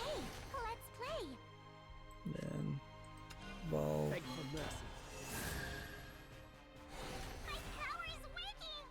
And I've lost anyways.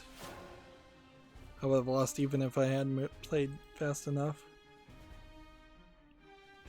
Next we have a game on Steam called Mushroom Picker Simulator.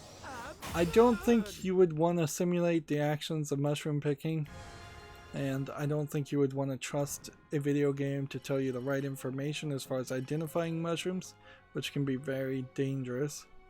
This is a $3.59 game, which is English and Russian. There is a danger here that this is a Russian troll game designed to encourage people to eat poisonous mushrooms, which honestly most Americans would not be even in a region where they can go to a forest and find a poisonous mushroom if they tried, or find any mushrooms.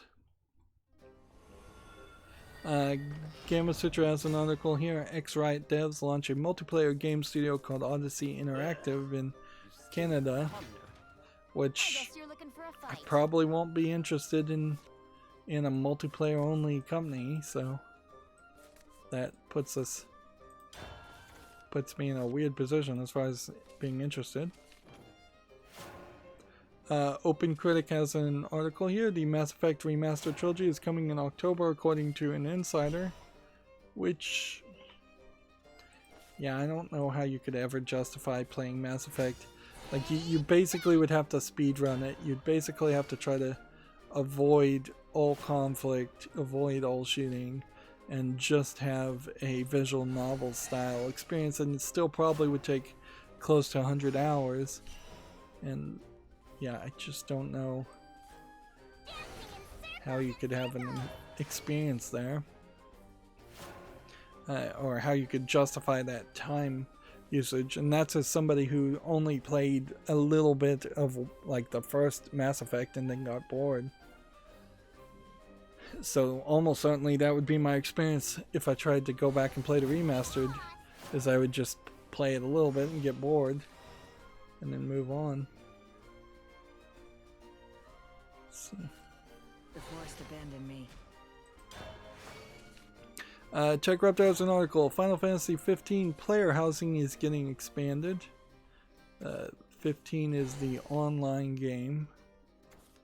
So I'm shocked anybody ever played Final Fantasy 15, and I'm, I guess, continuously shocked that people are still playing Final Fantasy 15.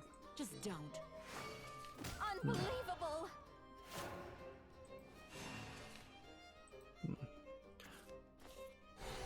We already talked about this, but if the page will load up, I'll point it out again. Done for. Game of Sutra has the article, Hitman's 2 multiplayer assassination race ghost mode is going dark after 2 years.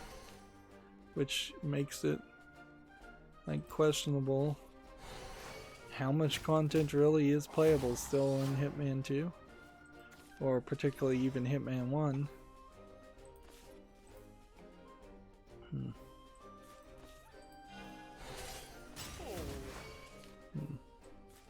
That. Let's play. That. Let's play. And that. Let's play. And then Just attack there. Unbelievable. TechRaptor has an article, Stronghold's Warlords release date has been delayed to 2021. I don't think anybody was holding their breath for this game, but that's something. And they're adding more ads. It won't be long now. So pick this remixed ad. Better than in the cradle. Guess you have to do it twice. Pick that. Get rid of ads whenever we can.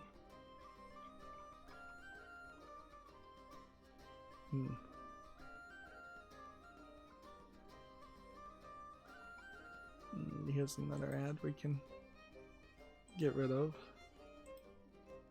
Must have changed their site a little bit. Yeah, they did, didn't they? There's a lot of ads.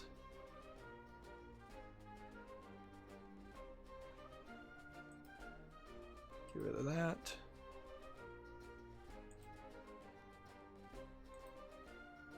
Get rid of that. Wasting everybody's time doing this on screen. Hey, let's play. Hey, let's play.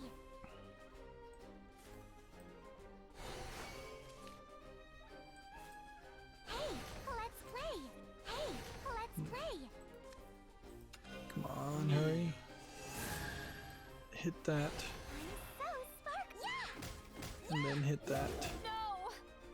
And then play that. And then in the turn. Play. Moving too slow.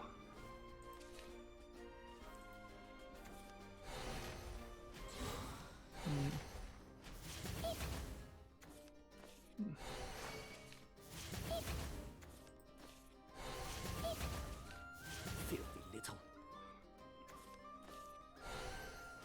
Filthy little. They're doing like 2 damage to me every time a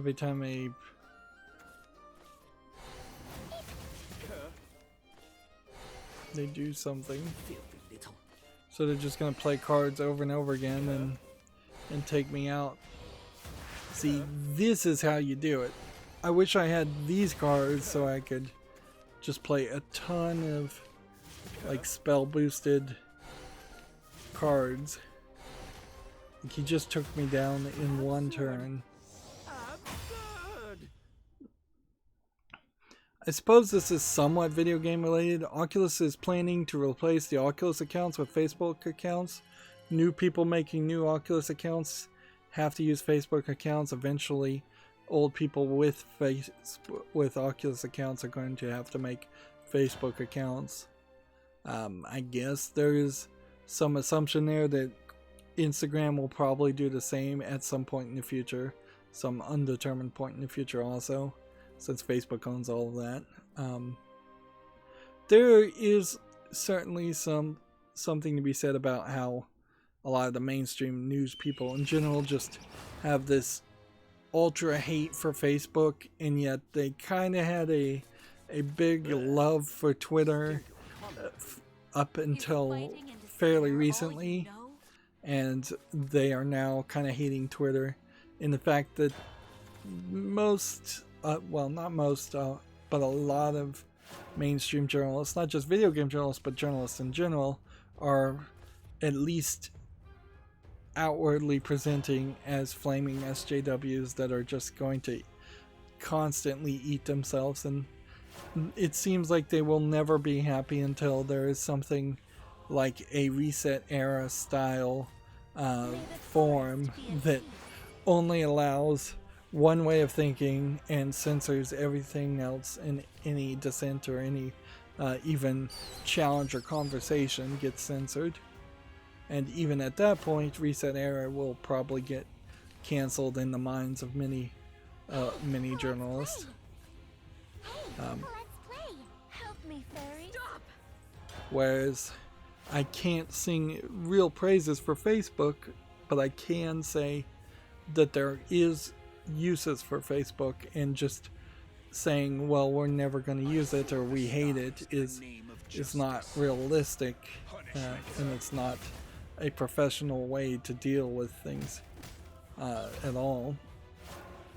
Like, there's tons of people that arguably say the same thing over and over again, but they are at least having enthusiasm and talking about video games, who are on video game Facebook groups, and ignoring the real people and what the real people are talking about is not a way for someone to run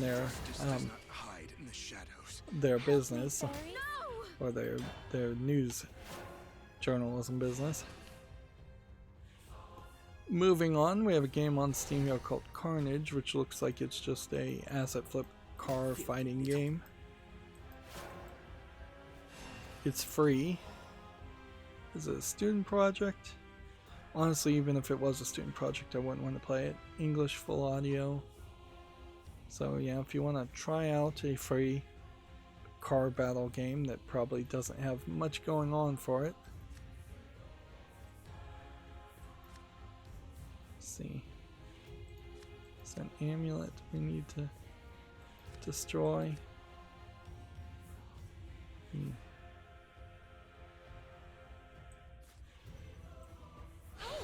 Let's play.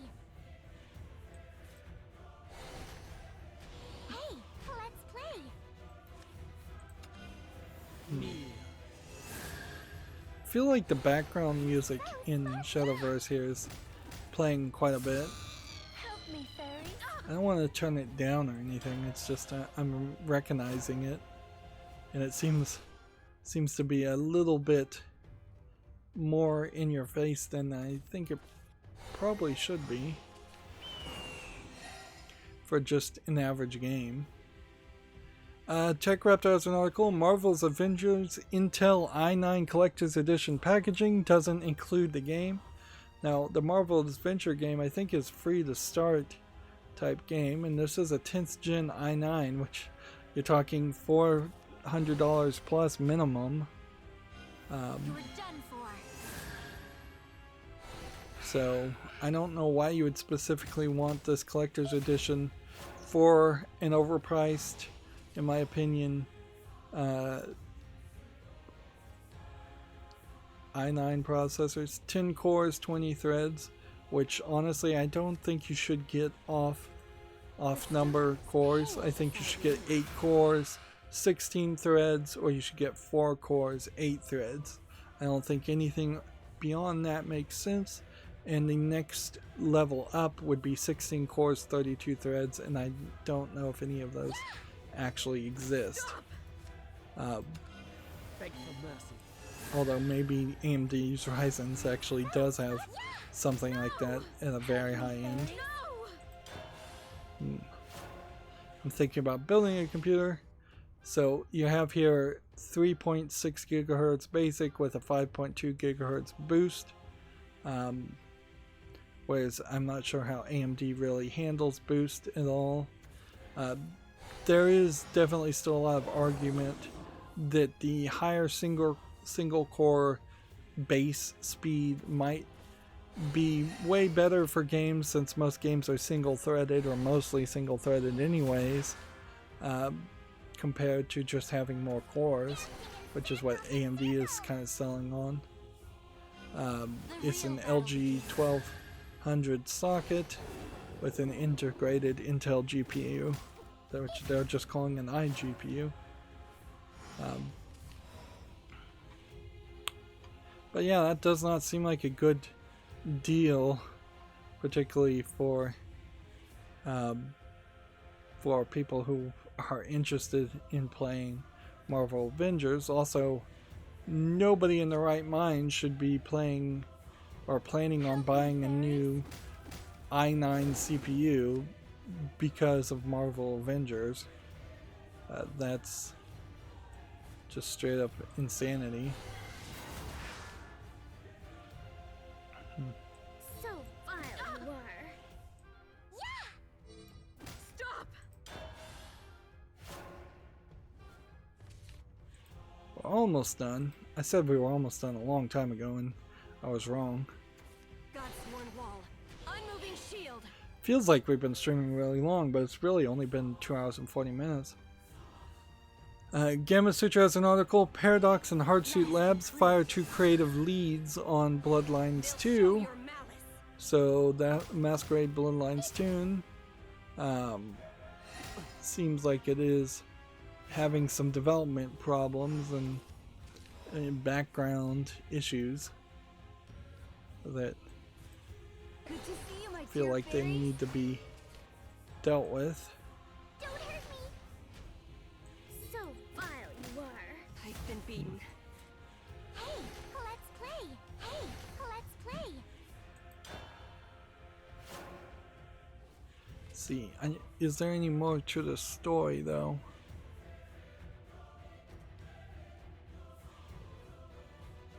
It says it's unclear if the 2 people that were dismissed, going by the names Clooney and Mitsoda, weird last names, were dismissed because of the game's delay or for other reasons.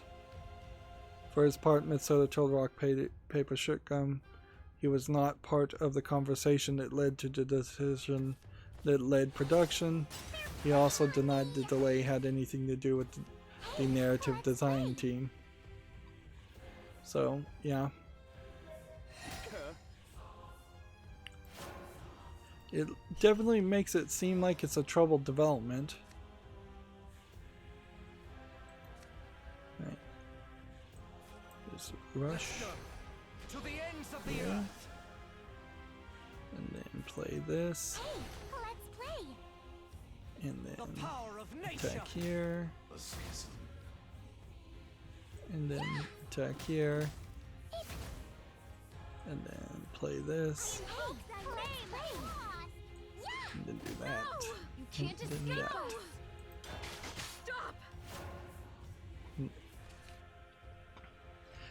Gametsu has an article. A Guatemalan retailer, so take this with a grain of salt, has listed Prince of Persia Remake for PS4 and Switch. Jason Schreier tweets, add fuel to the fire. The question, I guess, would be, is this the remake of the remake, or is this a remake of Prince of Persia Sands of Time 1, or is this a remake of the original Prince of Persia game from like the 70s and 80s? You're done for. This blade is our future. Like, there's a lot of potential Prince of Persia games out there. There's at least 3 that go by that name. Which fighter can go the distance? Okay.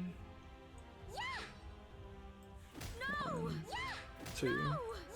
3, 4.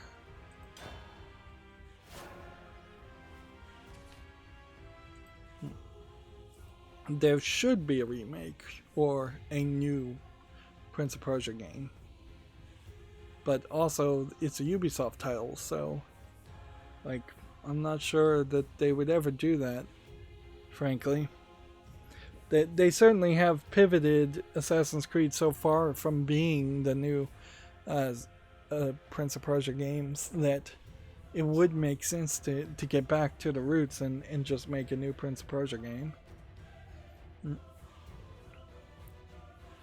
Moving on, TechRaptor has an article. The Untitled Goose Game is receiving a 2-player update, which, okay, that's gonna be weird, but I imagine the people that were super happy with Untitled Goose Game will find that interesting. Although, again, I am not sure if average Joe player actually cared one bit about an Untitled Goose Game, or if it was just a lot of people at Giant Bomb and the mainstream video game journalists who were obsessed with the game. This is the problem, is when I follow an average video game player on like a Facebook group or something, they tend not to really be talking about new games at all. They tend to be talking about the same old games over and over again. She's not letting up. See you next round. Let's see.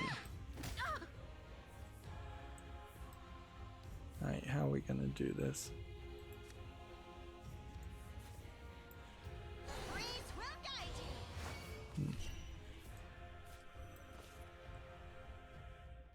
5 damage.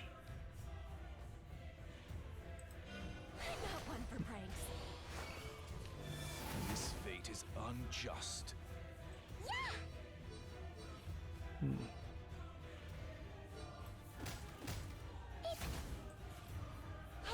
let's play.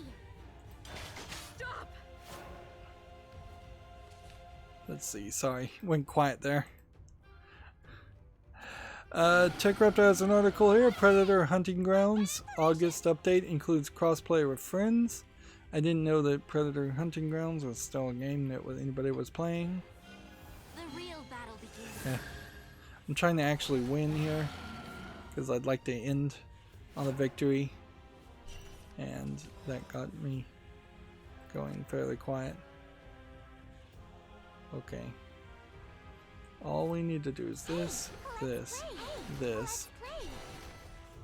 Hey, let's play. and then in the turn, and we'll win. Tech Raptor has an article here. Crisis Remastered is coming to PS4 this Friday, so people can check that out. Oh man, I am 7 short. Man, I want to play one more game real badly. Let's see if we can get lucky and get a quick disconnect. But this is a mistake too, because we only have about 5 more tabs.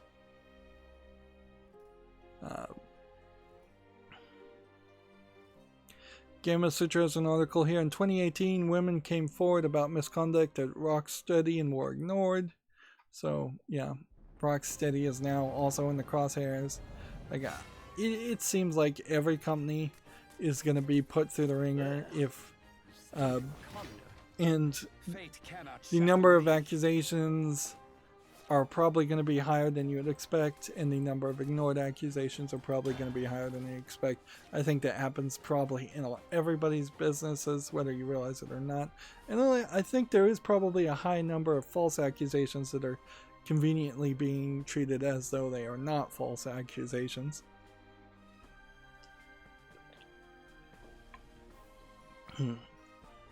But it would be also fairly naive to say the world is not full of jerks and this kind of stuff isn't happening. But there also will probably be a heavy amount of just exaggeration in the accusations. Moving on, we have a game called Destroy Opolis, which is a low polygon top-down twin stick shooter where you're just shooting things. It kind of feels like a modernization on the idea of Robotron, and there actually feels like there might be a game here. Now, I don't like these graphics, not one bit, but it looks like the trade-off of having the bad graphics is that you get more physics, and that does look like that might be something of an interest. So I'm going to put this on the fall list. $4.79, probably still a little expensive. They're promoting a different game called BEA Walker, which looks like it's playing as a AT-AT Walker. I think that's what they are called in Star Wars.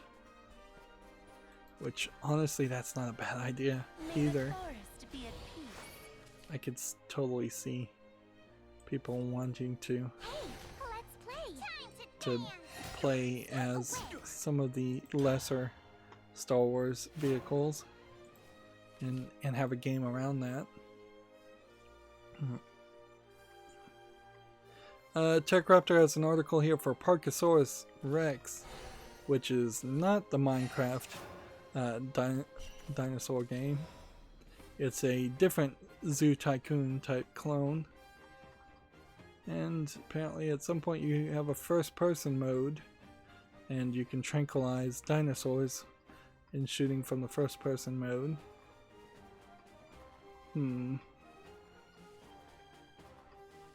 Let's see, they gave it a 6.5. It feels like TechRaptor's reviews are going to lower numbers, and I don't know if that is because the games are actually worse or they are just reevaluating their rating scale somewhat.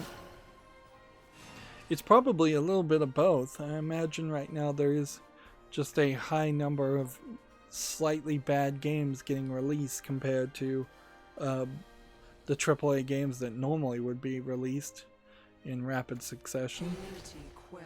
They say Parkasaurus is a charming take on the dinosaur theme parks, but it has some small shortcomings that keep it from being a truly great experience.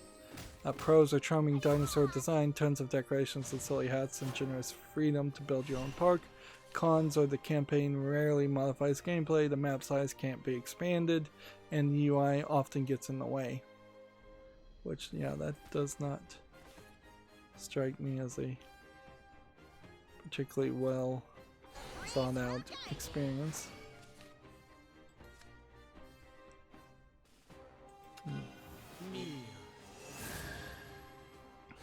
Fairies, don't push. Help me, fairies. This I'm gonna rest and for a this bit. and this Hey, let's play. Yeah. and that and that.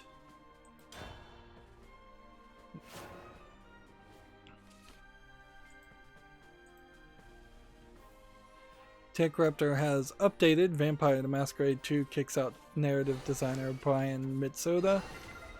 Let's see what the update says. Let's see, they've given a statement to Rock Paper Shotgun. Quote, here we have a quote inside of a quote. Interesting. Well, at least they're using quotes. Like, I will take mistakenly double quoting any day. Actually, it's triple quoting. Quote, quote, and then quote. I'll take that any day versus what they usually do, which is not quoting anything. Let's play with this The first. stars pale beside me.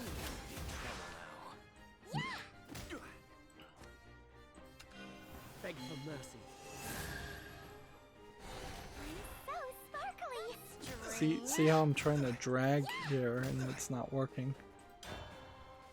Until recently, I was the lead narrative developer. Blah blah blah blah blah blah blah blah blah. Almost 5 years involvement with the studio was suddenly terminated. This came as a shock to me. Is underselling it. I worked blah blah blah for almost 5 years. Blah blah blah blah blah blah blah blah blah blah blah blah blah. I have never been led to believe that I hadn't succeeded. Very obviously, I've also been involved in PR and marketing sides of things, even though it was one of the most difficult parts for me. Blah blah blah blah blah blah. See, so he's putting out pretty much the perfect statement here to go, oh, I don't know why they fired me. They did it. They blindsided me. They had no valid reason to fire me. Just sticking with that story, regardless of how true it is the exact right response. Because A, it does everything possible to keep You were utterly Keep- pathetic. anything that you may have done negatively secret, and there we go. We made it to rank C0, and on that victory, we will stop playing.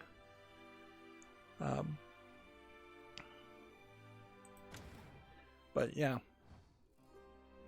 there's no reason to air dirty laundry. There's no reason to not make it seem as though the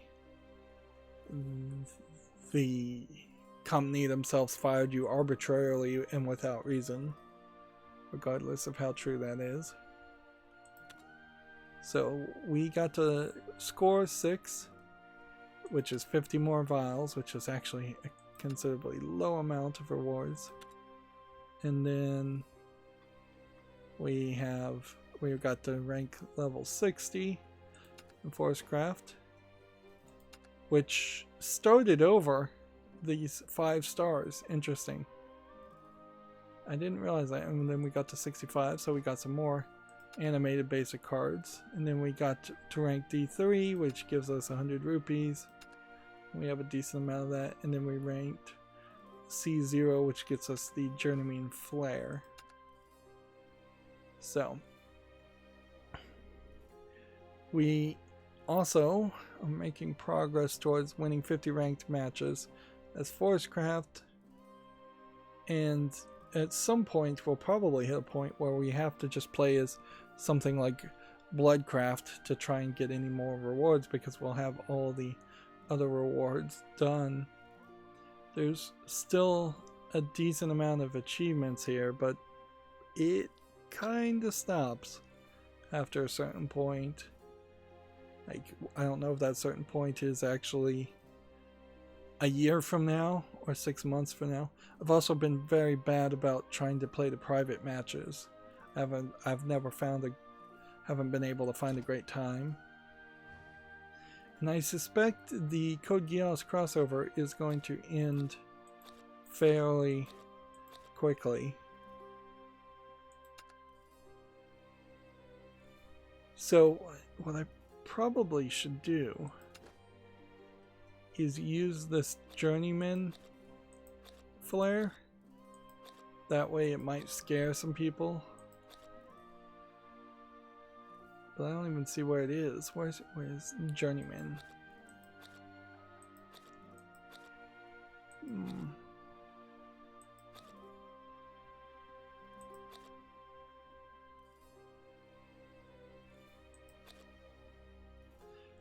Well, I just got it, and yet I don't see it. That's weird. And we're up to 37 ranked wins here, and considerably nothing here. Let's finish the news and call it a day. Postal 4 No Regrets has added a new day, which is weird. I guess it's still in early access. Yeah. So they now have the Tuesday update.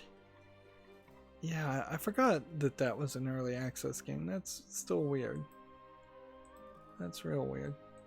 I also forgot to see if I ever actually was accepted in that guild. Let's see. Apparently I was not accepted, and I was just automatically rejected. Should just join instantly a guild and see what it is. You've already sent a join request. The user you've recruited is already a pending join request.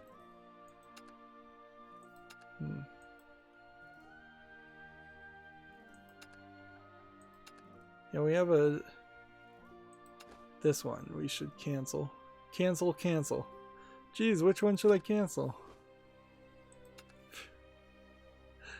Like, that's some bad development. Casual players join. They join the guild. In the guild you can chat, share decks, replays, and play private matches with guild members. You can access guild settings and member management on the left side of the screen. Some features such as member recruitment are only accessible by guild masters and elders. You can share objectives and schedules on the guild message board. Messages can only be updated by guild messengers. So here you have, yeah, a lot of people. You can share decks and you can do stickers. How many stickers are there? Interesting. Well, I don't know where these stickers come from, but they seem to exist. And I guess I could friend request people. But that seems like that's the entirety of what the guild is. It's just an extra feature that doesn't do anything. Moving on, we have a game on Steam here called Loving Evil, which looks like a visual novel demon dating romance simulator, which we've seen quite a few more of these than you would think. $11.69 English only. I'll put it on the follow list. We'll see if people like it or if they actually want to play it. Like a lot of times, these games are not really worth mentioning.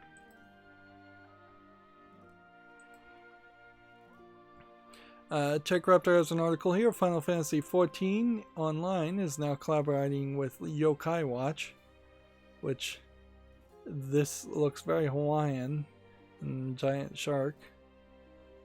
Yokai Watch is very cartoony in its animation style, so I don't know how you do a collaboration around Yokai Watch and Final Fantasy without drastically changing the way the Yokai Watch characters look.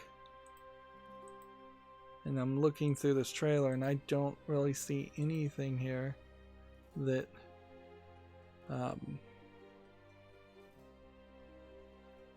yeah, I don't see anything here that actually seems like it would be Yokai Watch related. It's yokai themed minions, weapons, and a mount, but seemingly all in the Final Fantasy XIV style.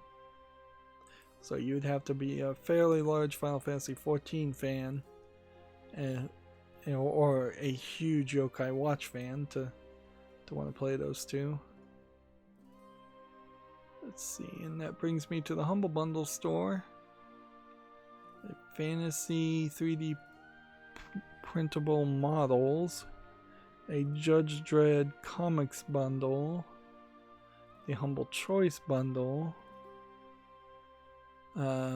14 days until the Killing Floor game bundle ends, and seemingly that's gonna be the only time we get a new game bundle. And yeah, we are definitely at a point where the game bundles are becoming less and less useful for me. And so that brings me back to my Twitter feed to see they have a Battletoads review from TechRaptor. We'll talk about that on Friday. A short story game called Rainy Season for PC is now available. I would do very nicely if I could win a free computer or computer components, but odds are low that that would happen. Even though I would love that to happen. Fall Guys is getting competitive on Twitch Rivals, whatever that means. And by the looks of it, that may literally be all the new news, yeah. Unless Twitter is messed up and I would have to go all the way down to the point to force it to reload to see something new. It seems like in the course of 3 hours streaming, we've had on my Twitter feed 3 relevant tweets, which very well might be the case. Things are slow. Like, things are totally slow nowadays, and it gets a little boring, even as somebody who just plays video games and acts as a video game critic all day and doesn't have to really interact with too many people on a daily basis, and often is only choosing to interact with people and really could get away with potentially talking to less than 3 people every single day if he wanted to. Like, even at that level of just social isolation, there is a feeling you get in general when you turn on the TV and nothing new is being said, nothing new is being talked about, or when you go on to Twitter or Reddit or even YouTube, even the YouTube content creators that I follow, are becoming fewer and fewer as far as the amount of content they make, which I guess now might be the time to start putting a lot more content on my channel, if I could just flip a switch and do that, which I can't. I suppose it's worth mentioning that the creator of Hexel series has updated their games to have a new puzzle generator. So if you like the Hexel single screen puzzle games, which they're fine, they're fine games, you might have a better reason now to go back and do the dailies on them. But yeah, in a weird way, the whole world is depressed in the sense that it's just acting slower and accomplishing less, and it's not as ambitious as it once was. Just everything is kind of slowing down, and I'm not sure that current generations that exist can actually tolerate a slow lifestyle. Yeah, I just scrolled all the way down to the bottom of Twitter and it still didn't have anything new to show me. Yeah, I'm not sure people can really handle a laid-back, slow lifestyle so easily. The transition would be rough, is the main thing. I think people probably could figure it out eventually. Anyways, that's going to be it for this stream. As always, I ask you to like, share, subscribe, comment, and watch every second of my videos. If you want a friend to follow me on any social media sites, there's a whole bunch of links down below. And if you want to support me further, there's a link to Patreon, or you can friend me on Steam and gift me a game off my wishlist. Thank you for watching. Have a good evening.